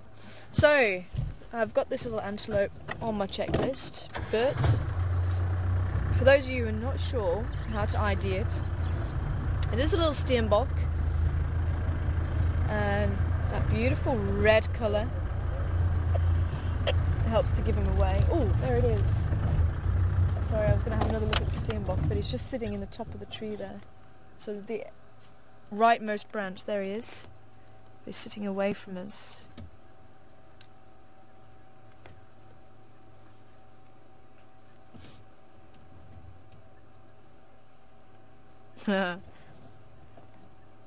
Unfortunately, you can't see the crest. Come on, turn around. No. Doesn't want to. But a little steenbok still there. Standing by.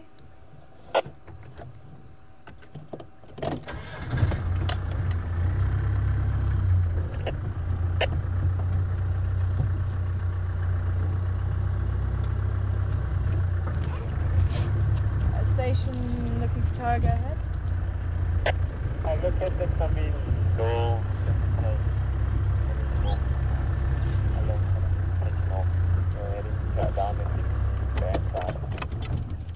Okay, copy, thank you. I'm going to be making my way there. I'm just on void teller access at the moment. Okay, copy, thanks. Yeah, I'm going to be making my way that side very shortly. I'm just on void teller access now. I listen, but yeah, you carry on Heritage North to the north where you may see them in a block.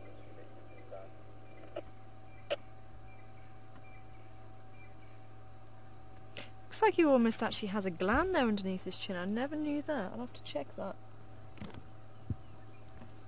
Almost looks like he's wiping himself on it. A bit like a cat would do. I'll have to check that. Because they are territorial. Let's say that beautiful brick red colour. Little horns making him a little male. The white creeping up the side of the body.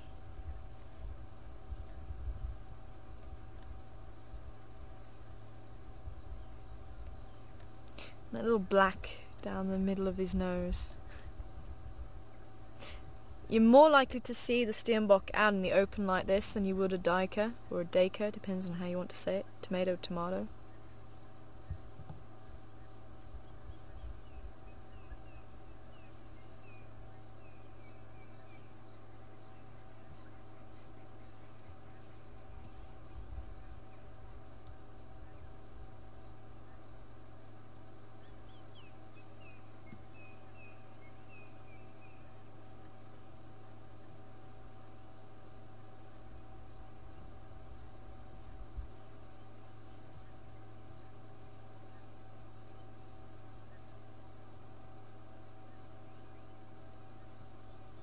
I say it's good to see he's still around. He's obviously evading the leopards quite well.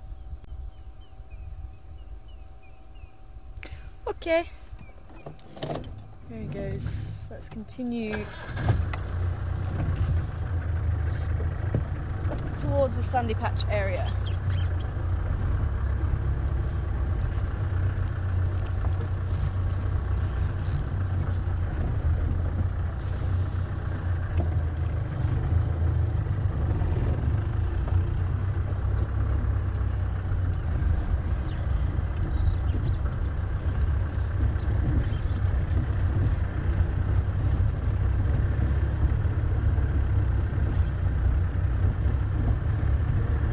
So a few people asking about a fireside chat tomorrow. No fireside chat tomorrow. Just with the three of us, we're not doing regular fireside chats anymore. So doing them every other. Sorry?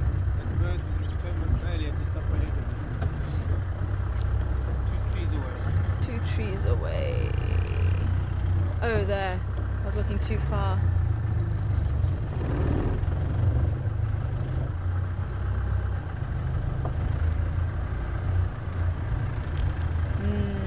I'll have to try for it another day, I think.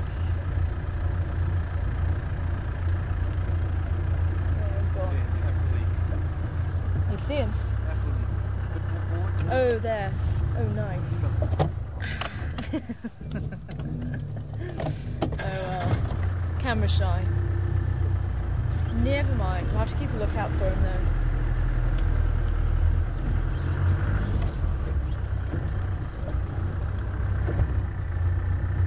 She's just through there. I don't know if it's going to be a bit too dark now though.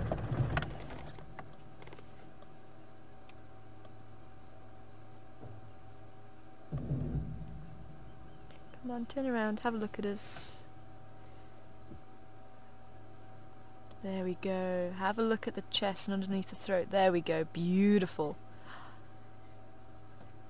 That's one we haven't seen much of, but I have been hearing it call. Hopefully you had a nice view of it.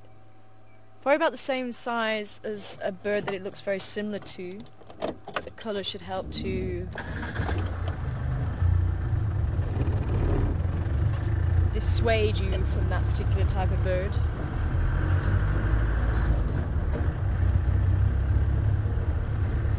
So yes, fireside chats. We're as I say, we're only doing them every so often.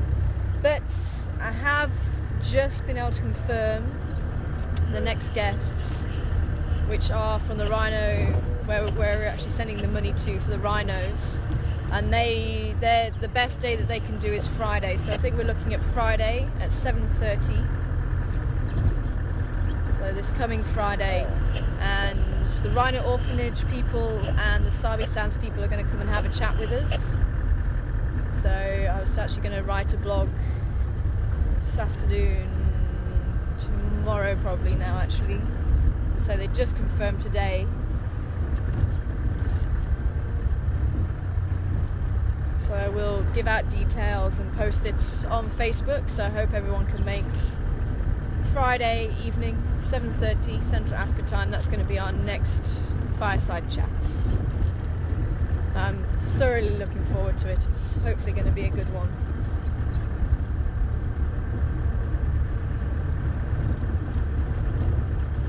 What you doing, guinea fowl? Guinea fowl chicks. They were dust bathing in the road.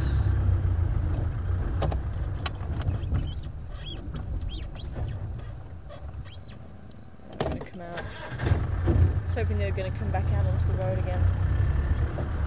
Ah, just like that. Nope. There goes the family. There's the youngsters. And oddly enough, they are actually monogamous, male and female. Which, for a flock animal like this, you see so many, you'd actually think that they weren't. But they are. There's some hybrids in Belford in chickens. Oh, is there? Oh, sure.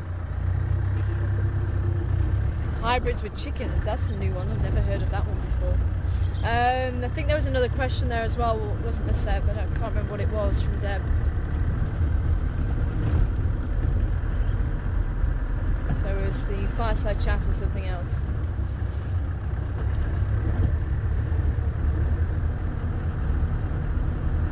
Oh, I think I did cover that one then. I think I did do that one then. Okay. Oh yes, checklist. Okay.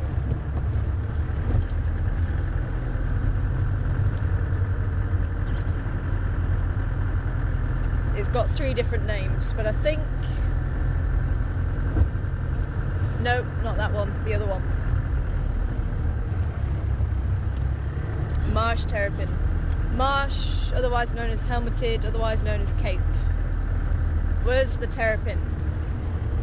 They've got a slightly flatter shell compared to the hinged, but it's the shoots, or the scoots. I think you call it the scoots, I call it the shoots.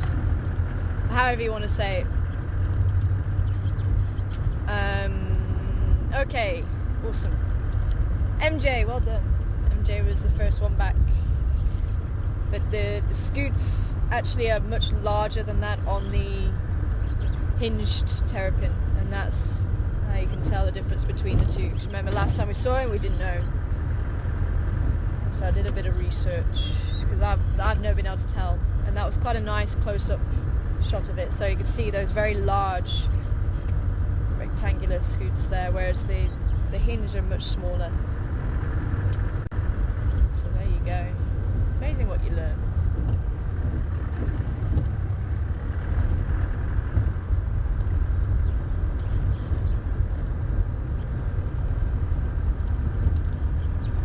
And Laura, thanks Laura, coming back with Birchall's Kukul. It was indeed a Birchall's Kukul pair. Kukuls are actually related to cuckoos, and they're one of the few members in the family who actually have their own nest and they rear their own chicks, and yet they are related, or they are in the same family as cuckoos.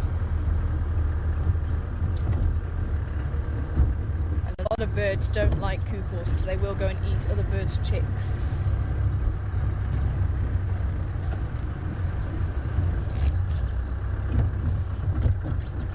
Steenbok I've already ticked off, but well done to everybody who got the Steenbok right.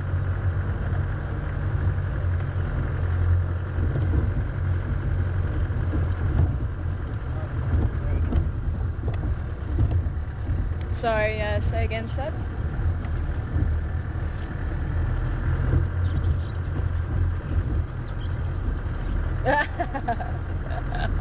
Sorry to hear that, Jojo. Apparently the weather's very cold in England. Sorry to hear that.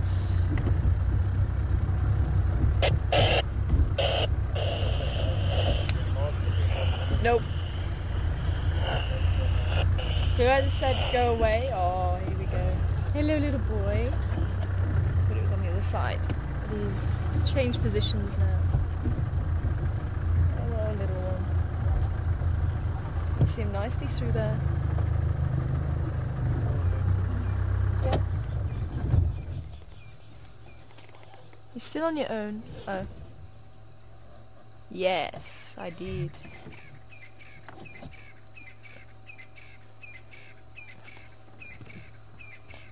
Nope.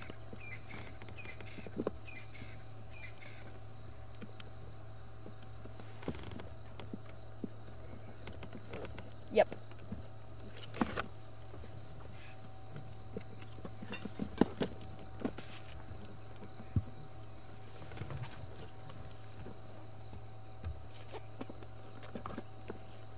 Josie, and who was the other one? Diane, Josie, and Brian. Thank you very much for the cuckoo. And Roy as well. I say, quite a difficult one, we don't see it very often. A few people did fall into the trap because it does look like a grey go-away bird with the crest. A few people did say grey go-away bird. Unfortunately not, but certainly can see where he came from with that. Especially the outline does look like a grey go-away bird. Okay. Just need to take that one.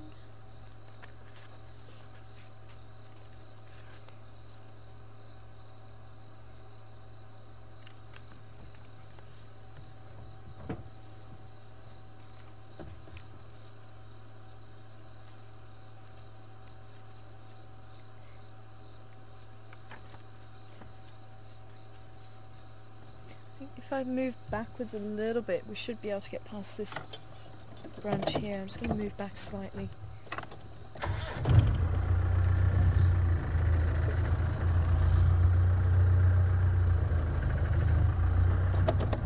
we go. It's better.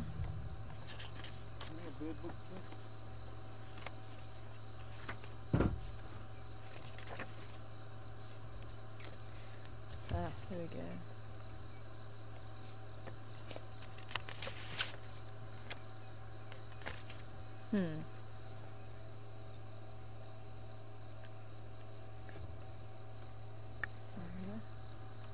So, the grey go-away bird, as I say, does look very similar, but it wasn't a grey go-away bird.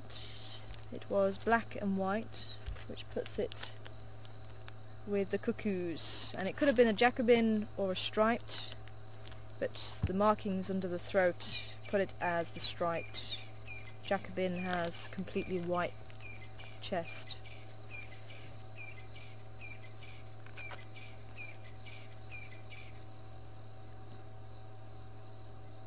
So it was a striped cuckoo.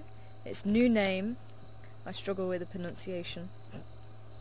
I always want to call it a Levelant. How do you pronounce it? Levelant.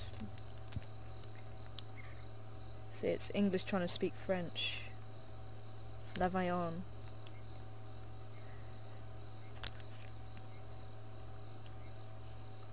Or as South Africans would say, is Leveillant. Yeah, Leveillant, Levelant. I think I just say all the alphabet very flat, I suppose. That's why I pronounce things differently to everybody else. So Leveillant, or striped. Oh, Levaillant. There we go, Levaillant. Spoken like a true Frenchman.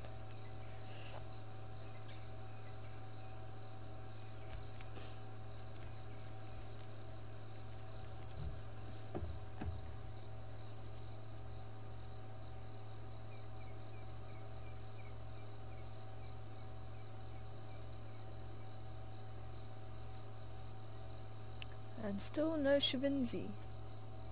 I wonder if she's off doing her own thing. What's up, little boy? Sure. Yeah, I'm not surprised you're giving me an evil look for that.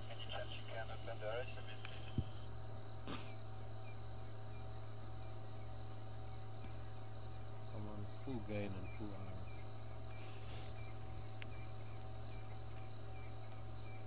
Too bright.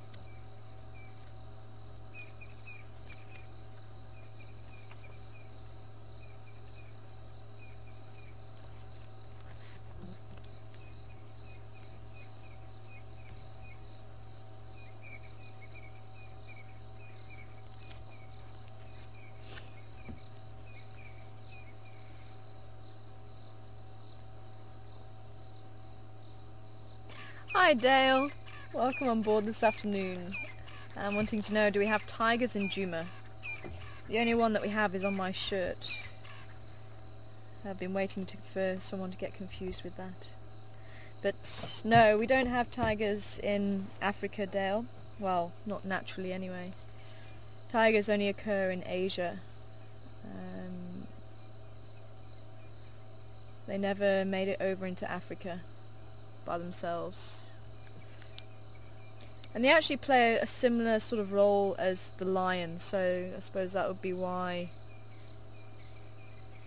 they wouldn't probably do too well here. They'd be in very serious competition with the lion for most of the species, although the larger species like the giraffe and the buffalo, the lion would still outcompete the tiger for. The other cat they would be in serious competition with would be the leopard. There is one place in the world where lion and tiger are found in a similar area, and that's the Gaia forest in India. And I think there's only about 300 Asian lion left, and that's the area they're found in. And then you do have the Bengal or Indian tiger in that area too.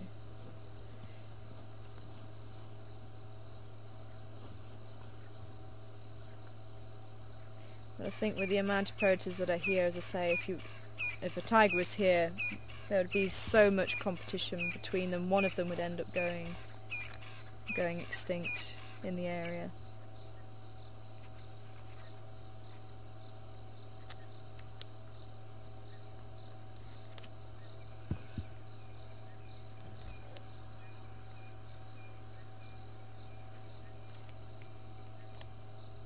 Still plumb tuckered out.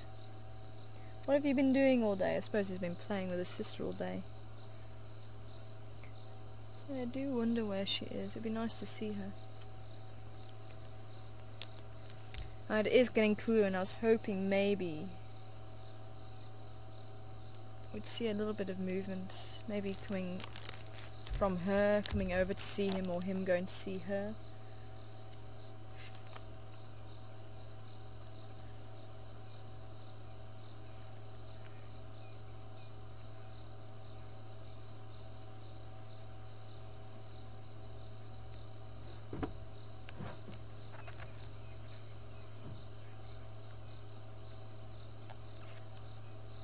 I think maybe while he's just lying down, maybe if we can just show a picture of the two birds quickly, just for those people who weren't able to see them too nicely. I don't know if I'm going to need some light on them.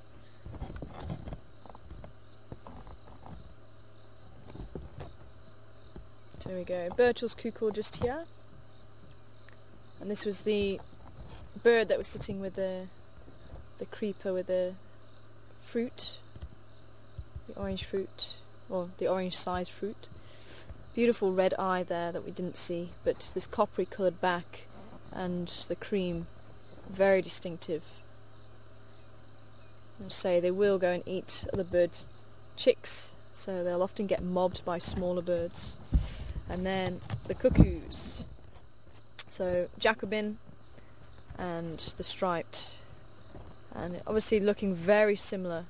But the fact that this one has the stripes underneath on the throat helps to ID it. And that's the Jacobin. You do get the Jacobin here as well. I have seen them.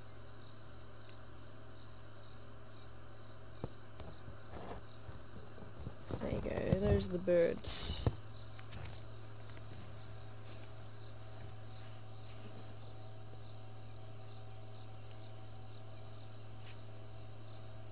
I'll spend a few more minutes with him.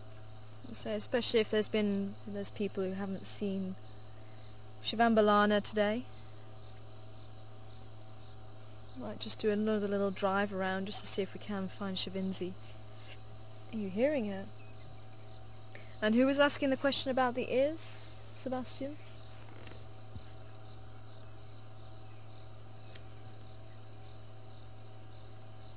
Hi, Jack in Virginia. This is brilliant. He's actually just put his head up. You can see, quite alert, listening to something. And Jack actually wanted to know the position of the ears. How do you tell the moods of the cats? When a cat's got his ears forward, that's generally alert, listening to and focusing on what's in front, just like he did. He lifted up his head and straight. The ears went straight to where his eyes were looking, and his nose obviously. So he had all three things, all three sensory organs trying to pick up whatever they can. You see, he's still listening behind him. So you can't just take just what the ears are doing, you have to take everything else into consideration. You have to take in the body language as well. Now when a cat is sitting with the ears flat, you can see he's still listening around him. But if he's sitting looking at you with the ears flat, and that will often be combined with showing the teeth and maybe even a tail flicking, that quite often means they are not happy with you and they're irritated. As I say, that's going to be combined with looking at you as well.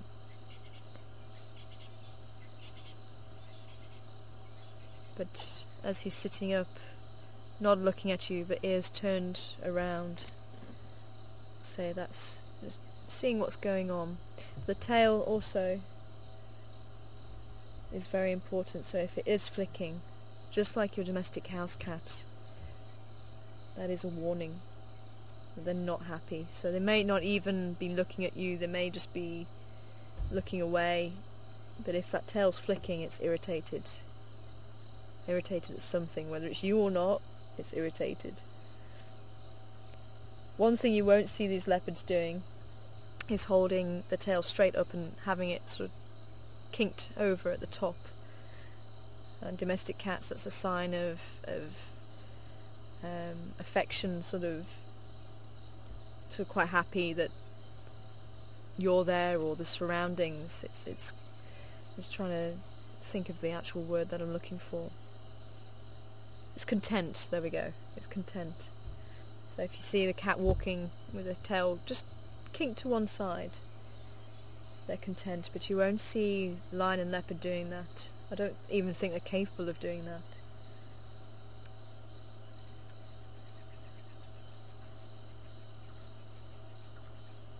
Could be that curling the tail up and over their body could be the equivalent.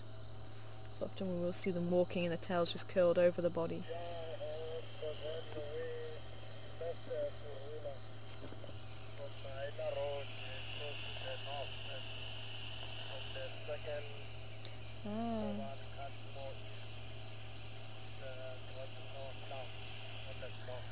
Sounds like they picked up Karula.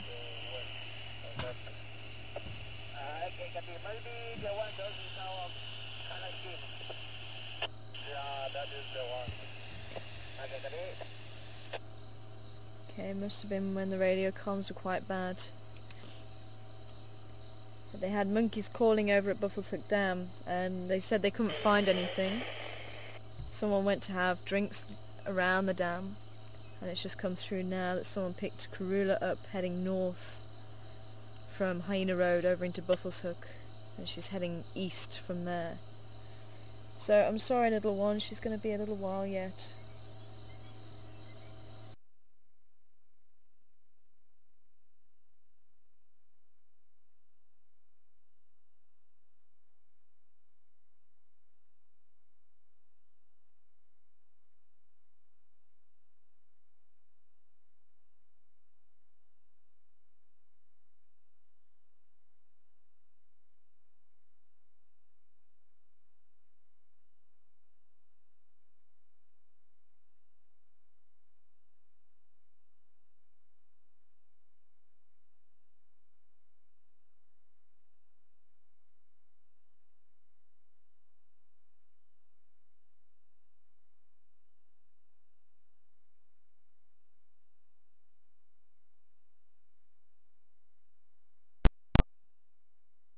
I'm actually going to move, so I'll have a drive around, see if I can see Shavinzi. At least we now know where Karula is. Unfortunately... Oh, hold on a minute, I've just got to sort my spotlight out, it's all tangled. So Karula's, I was hoping maybe Karula would come back soon. I think Shivambalan is also hoping to that too. But if she's gone over into Buffalo's Hook, she's gone east from Hyena Road, she's still on the lookout, obviously for food. So it's going to be a little while before she gets here again, maybe even tomorrow. So, let's have a drive around. because Shvambalana doesn't look like he's going to move anytime soon. I could be wrong. You never know what's going to happen with leopard. But it could be that Shavinzi's out from her hiding place. So let's go and have a quick look around. Go and switch it on with the light.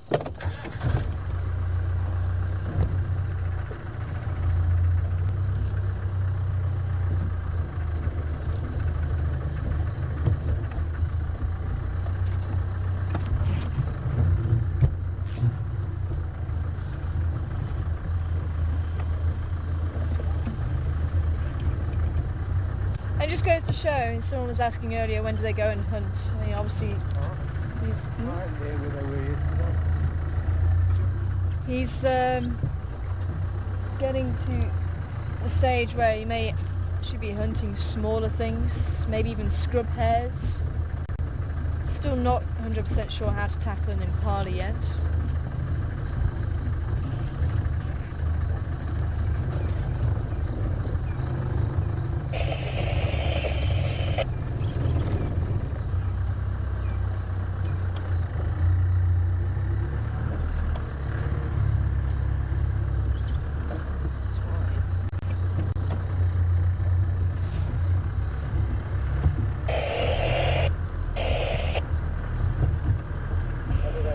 Also find adult leopards sleeping like that until maybe later on in the evening.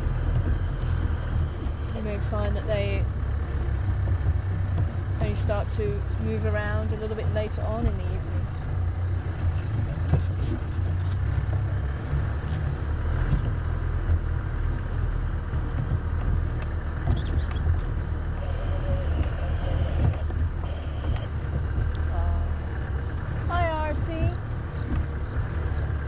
To know what species of snake the skin came from. We're not 100% sure, possibly a mamba. The scale count was 14 on the chevron, but then we'd have to count from head to tail the amount of scales or the amount of rows.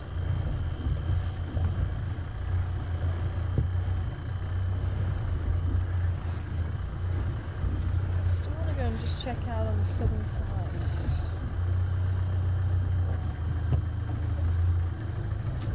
Low-lying Gwari.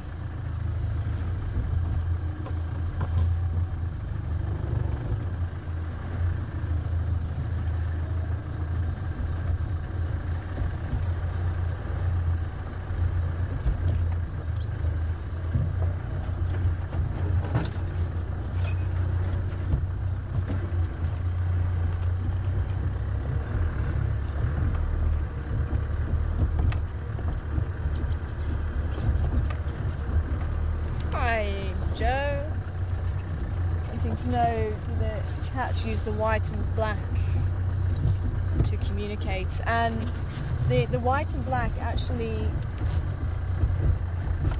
makes the ears stand out. It's a lot more prominent. Same with the white on the tip of the tail. So it is because they use those areas or the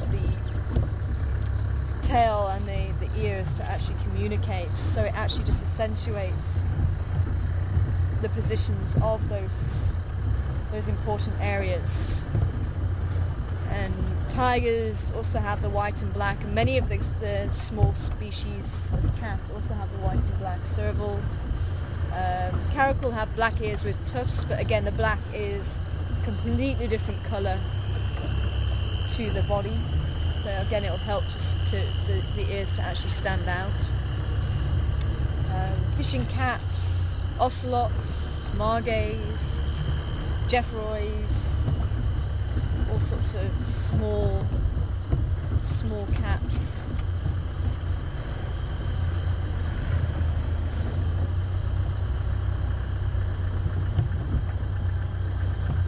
Lions also have black on their ears, black on the tip of the tail, which again stands out from their body.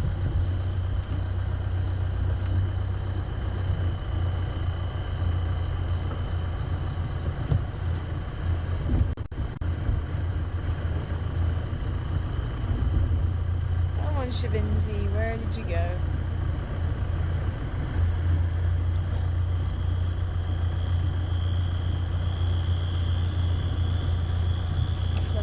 his urine.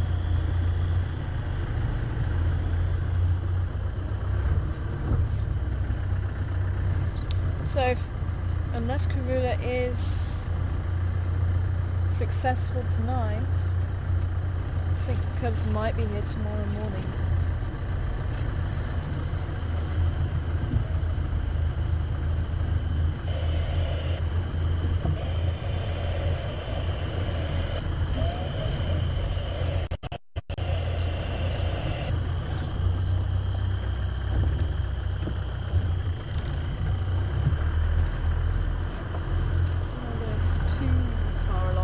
Signal issues there, and there's no cloud in the sky, so I'm thinking we probably are going to have lots of signal if they're too far along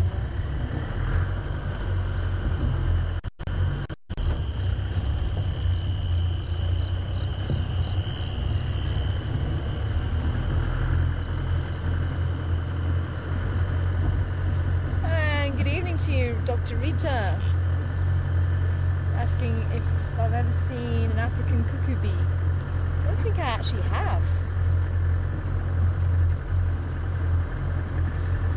I'm trying to rack my brains. I'm sure I've heard of it. A distant dark memory.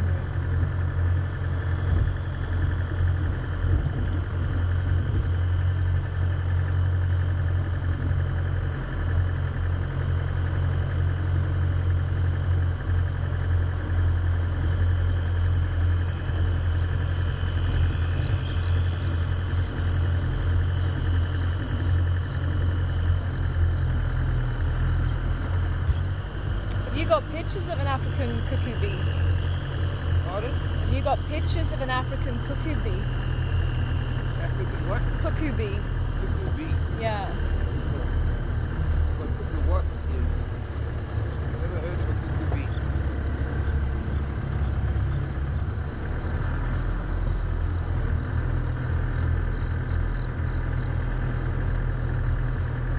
The bee wolf.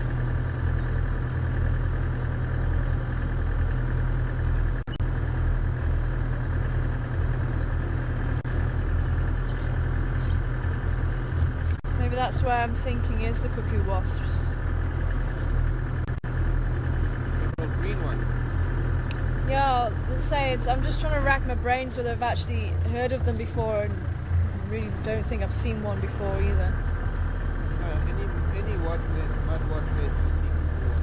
Yeah, but I don't. But she was actually asking about the bee. I don't know if it's stirring a memory, but I don't know if I'm thinking of the wasps or whether I have actually heard of a bee. I think they're all Hymenopterus. Common name. Oh, is it? It could be possible. I don't think I have heard of them. I don't know. Bees are not necessarily parasitic, but wasps are.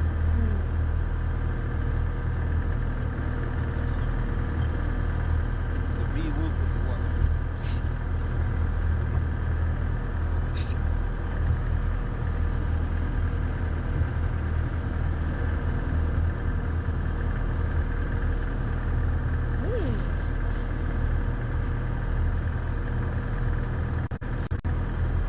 That's quite interesting. That's something I've never heard of, Deb. Never heard of an aardvark cucumber. And I don't even know where it would occur. Unless it's actually, I suppose it would possibly be in the north where it's fairly dry. I'd have to do some research on that one, Deb. Aardvark cucumber, apparently being the only vegetation that aardvark can eat. So the diet really does consist of ants and termites, very little else. So on that one, Deb, you've definitely stumped me. Never heard of it.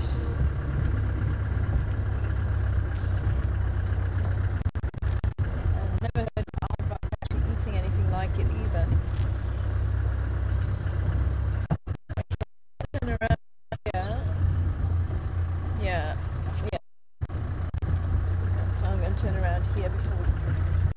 the body completely.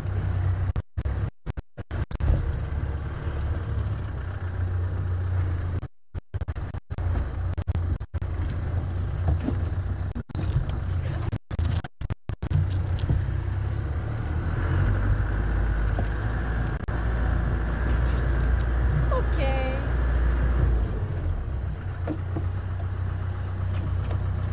I'll do one last lap.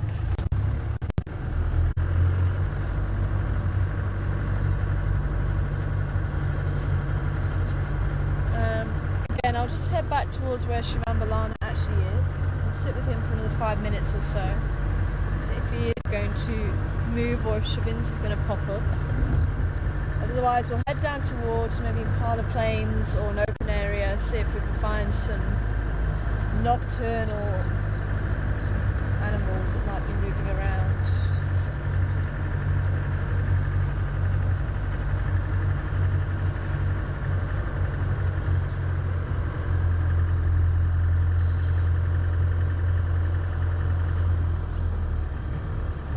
Sure, I'm getting another urine smell here as well.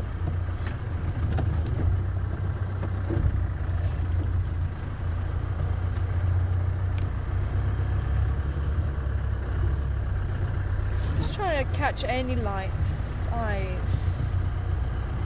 Oh, thanks, Laura. Thanks, Laura. Yeah. Finding some information about the cuckoo bee. I'll definitely enjoy reading about that. See if it does stir distant memories.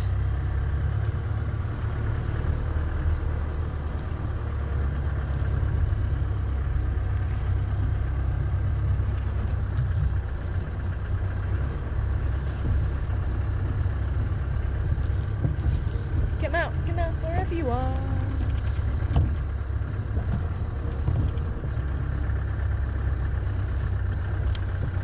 Ah, yes. That does ring bells. That does. I'll definitely have to do a bit of reading up again on that. But basically, a parasitic bee that lays its eggs in other bees' nests. I think I have heard of that. As I said, that is stirring a distant memory. Rather than actually laying the egg inside a caterpillar or anything like that. Actually laying the eggs inside the nest. I'm sure I have heard of that before. But definitely will do some more reading up on that. Thanks, Dr. Rita, for bringing that one up. Thanks, Laura, for sending through the information.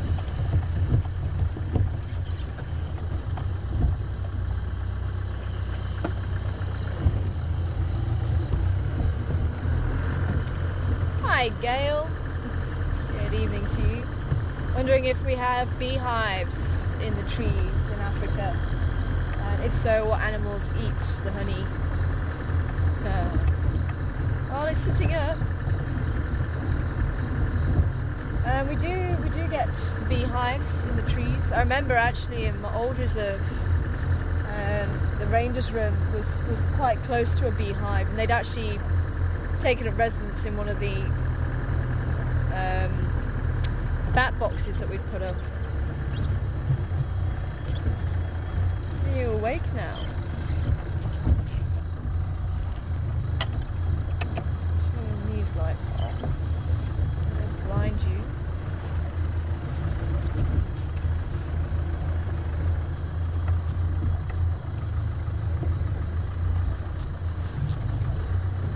Stay too long with the spotlight on them.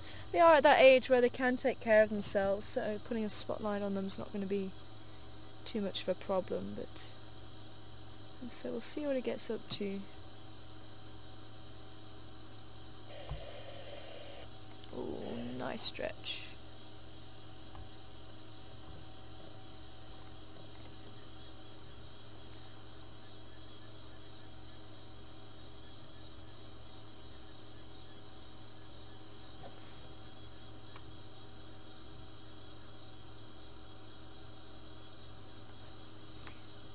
You're Shavinzu is probably going to pop out from somewhere that we've just been driving around.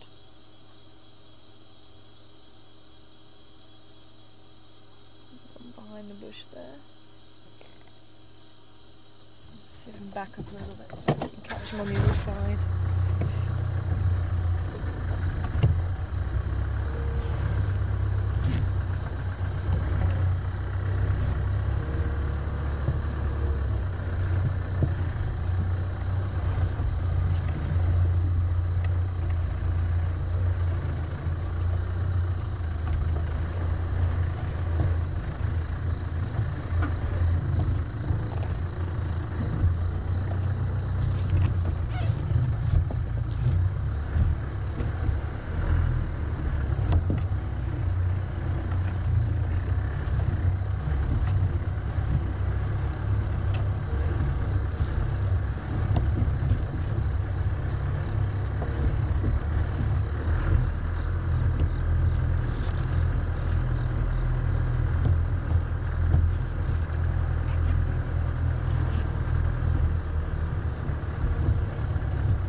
There was something there that they caught earlier.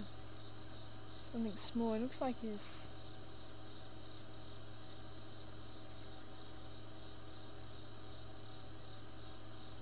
focused on something.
Just pull forward a little bit more because it's actually quite a nice big clearing.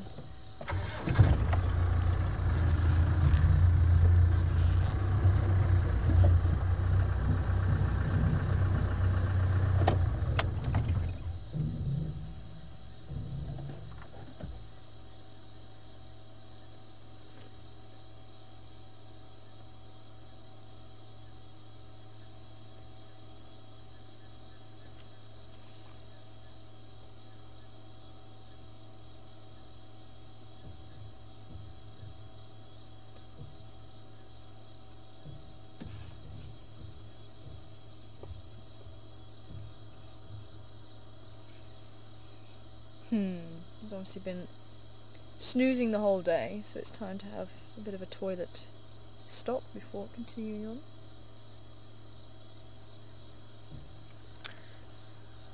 I'll see if I can try and catch up with him once more, but otherwise, yeah, we're getting into quite thick bush here. As I say, I don't want to keep the spotlight on him too long.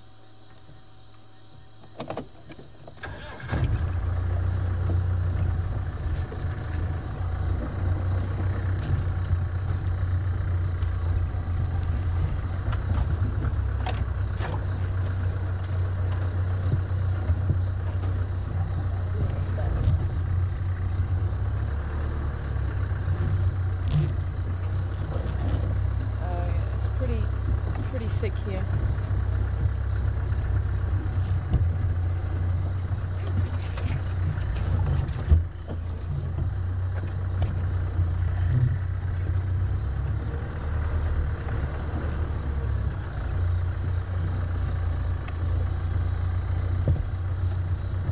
Let's see if we can get around the back of where we were. Otherwise, as I say, we'll leave him to it. And hopefully Seb can maybe try in the morning and try and catch up with them. Let's just give it one last shot. Let's see.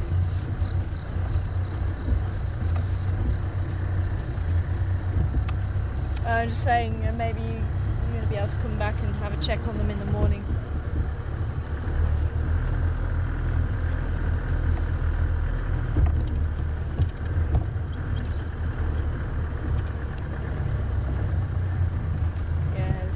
Thick here as well.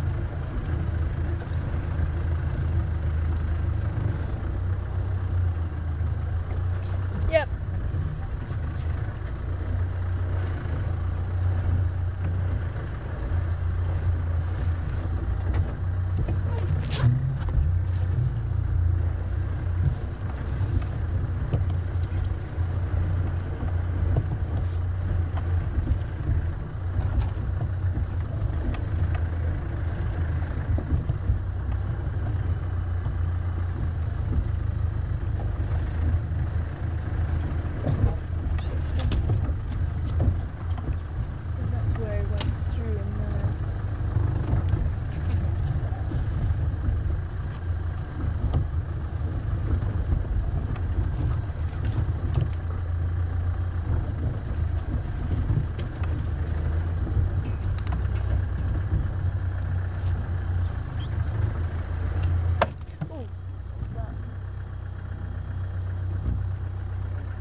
Hi, Linda. Actually, was I in the middle of answering a question? I don't know if I actually got to the end of it. I'm sorry if I did miss the last part of it.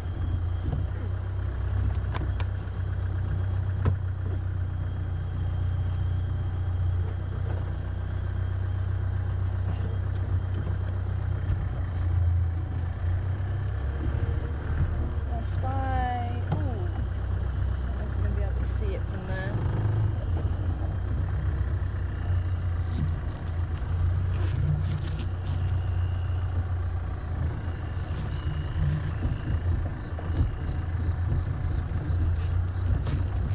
Linda B wants to know, and welcome on board Linda B, good to hear from you, wants to know if the cubs will call to each other. They probably will. Try to locate each other.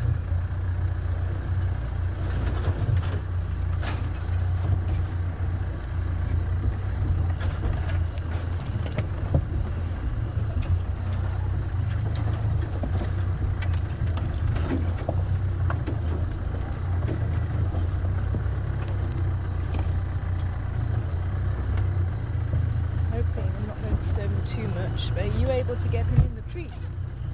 Just here.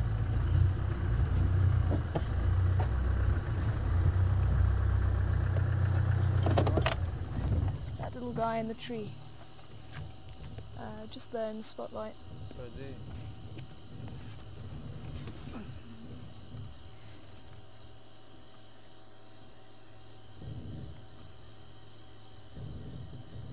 Try and hold the spotlight down. There we go. Can you see what it is yet?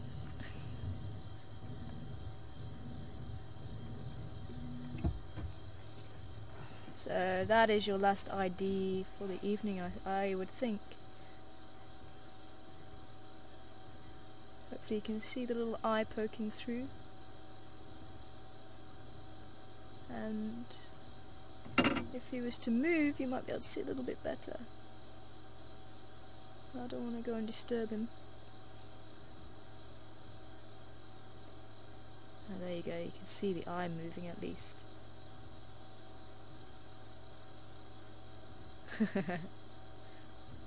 Spying on the insect. Actually hold the spotlight a little bit better, there we go. Yeah, check. Bit like Shivambalana was doing to the beetle yesterday. Amazing, the eyes can move independently, but as soon as they focus on something, both eyes will swivel forward, and that long sticky tongue, which is longer than their body, will strike out and catch whatever they've set the sights on. And once they do actually aim it at something, the end of the tongue is actually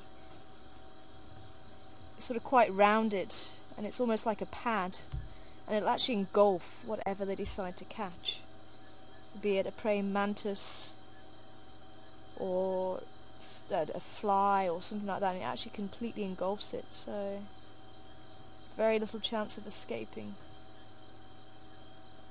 And look how well it's blending in with the guari bush. I actually spotted it from back the other side there. Maybe, you know, if I'm trying to hold the spotlight so you can kind of see what I was seeing, but it has darkened the colour,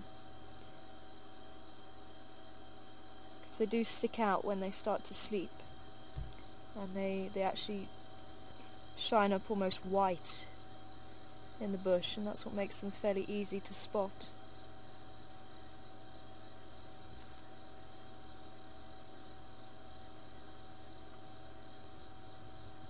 Now if they turn black, you know they're angry.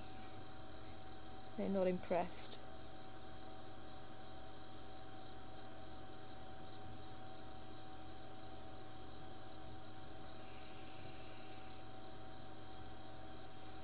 So there you go, that's your last ID. And so unfortunately, with the bush being so thick, we have lost... Oh, there's a big beetle there. What is that? Not a beetle. No, not interested in it. Okay, well let's leave him to it. See if we can get ourselves out of this area.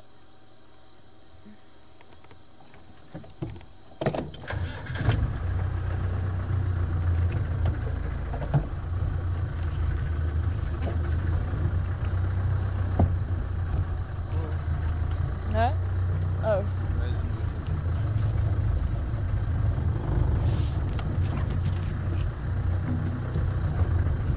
I missed it.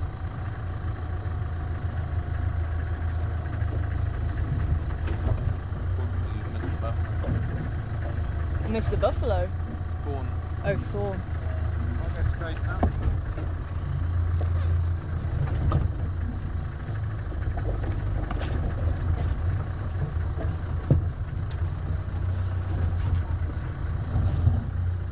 So that's the thing. It's one thing getting in, it's another thing getting out.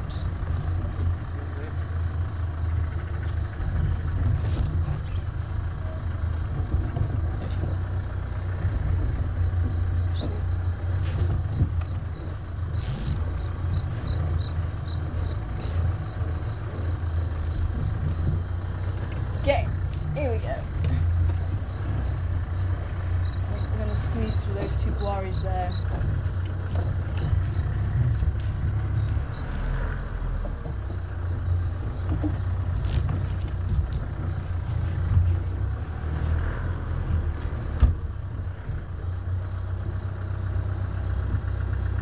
Thanks, Patty.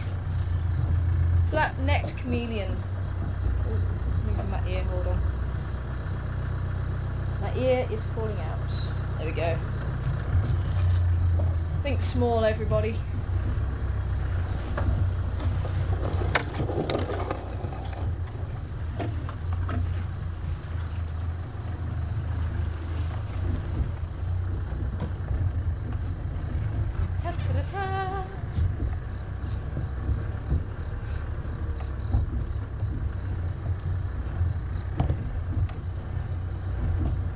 Oh, happy birthday, Shirley. Shirley or Shelley? Cheryl. Happy birthday, Cheryl. Unfortunately, I don't have as nice a voice as Mark and Sebastian. But I hope you're having a wonderful day, and I hope you enjoyed seeing Shlambalana for your birthday.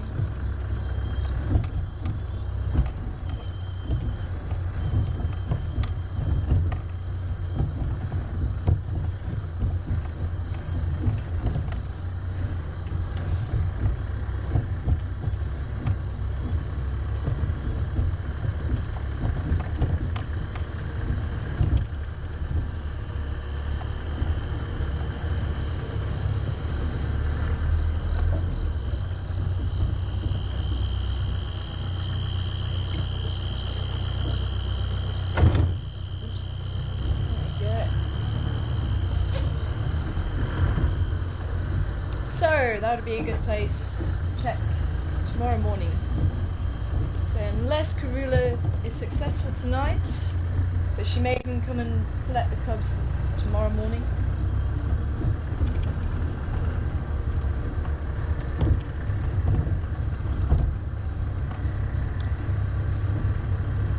So flat neck chameleon, it's the only chameleon that we have here in the Sabi Sands.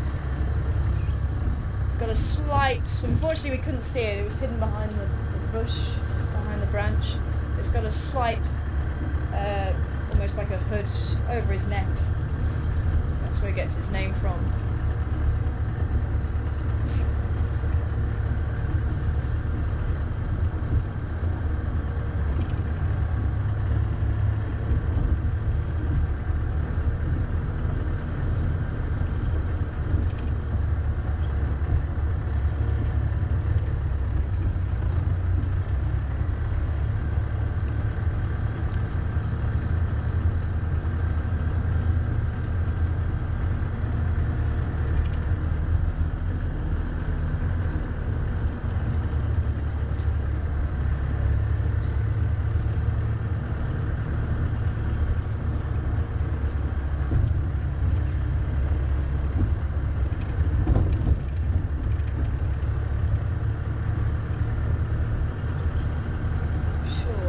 Of insects out, but so the road actually becoming a little bit drier this afternoon. The heat was quite intense. I think we're going to see as many frogs and toads as you did last night.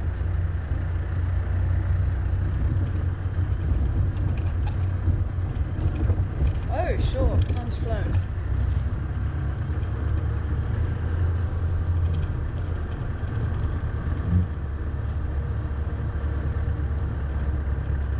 Amazing, time really seems to fly in the summer. I don't know why. It really does seem to fly. I don't know if it's because you get the sort of half an hour darkness. Maybe that's what it is. I don't know. You always seem to run out of time.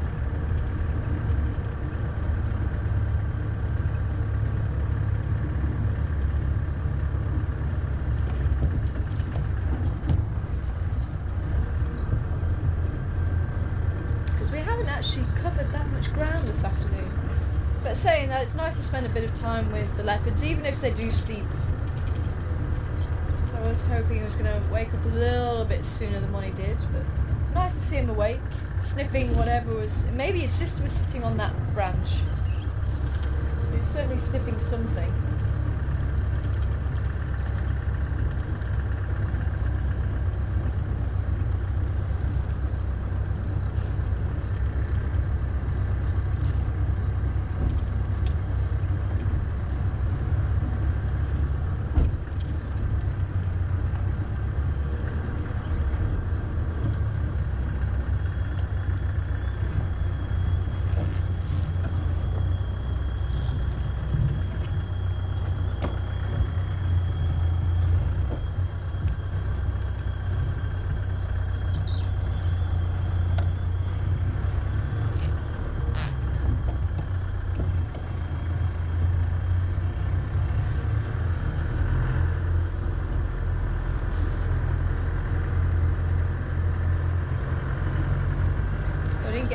to go down to Impala Plains, but never mind.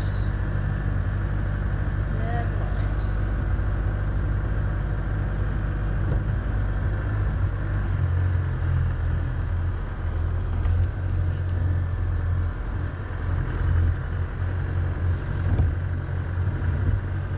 Elephants went north. I think we just missed them actually both times. Went north through Sandy Patch.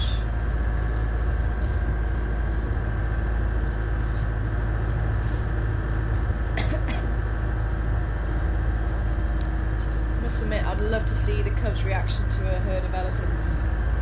I bet they have seen it so far. I bet they have.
First time we've seen the stars for a few days.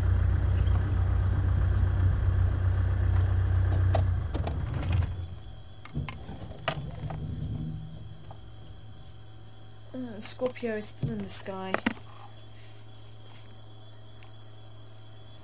So unfortunately it has come time to say goodbye. But thank you very much for joining us this afternoon. And thank you very much everybody for IDing. There was quite a number of reptiles, which is wonderful, and we'll see if we can try and get a positive ID on possibly that girdled lizard. We'll certainly have a look at that. And thanks to everybody who got screen captures, it always helps. We'll see if we can get to the bottom of that one. But let's say tomorrow is another day, 5:30 Central Africa time. Let's hope that the rain holds off the morning drive, and Sebastian will be heading out and seeing if what he can go and find and check off on the list, as well as hopefully trying to see if we can find Shavambalana and Shavinzi and maybe even Kula as well, who knows. But my name's Tara. Joining me on camera this afternoon has been Mark, and back in flight control has been Sebastian. Take care everybody, and we'll see you again here on the live drives at Juma. Bye.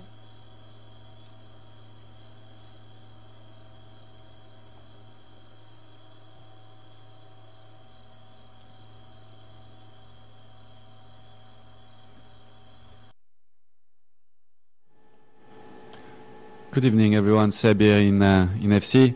Well, what a drive! That was really nice. Didn't even see those 3 hours going by. Very nice leopard sighting, some nice reptiles and insects. Sure, summer is here.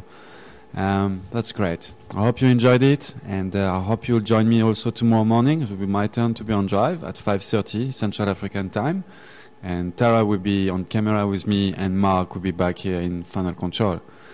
So from all of us here in Juma, we wish you a good evening or a good day, depending on where you are in the world. And I will see you tomorrow morning, 5:30 Central Africa time, from the other side of the camera. Bye, folks.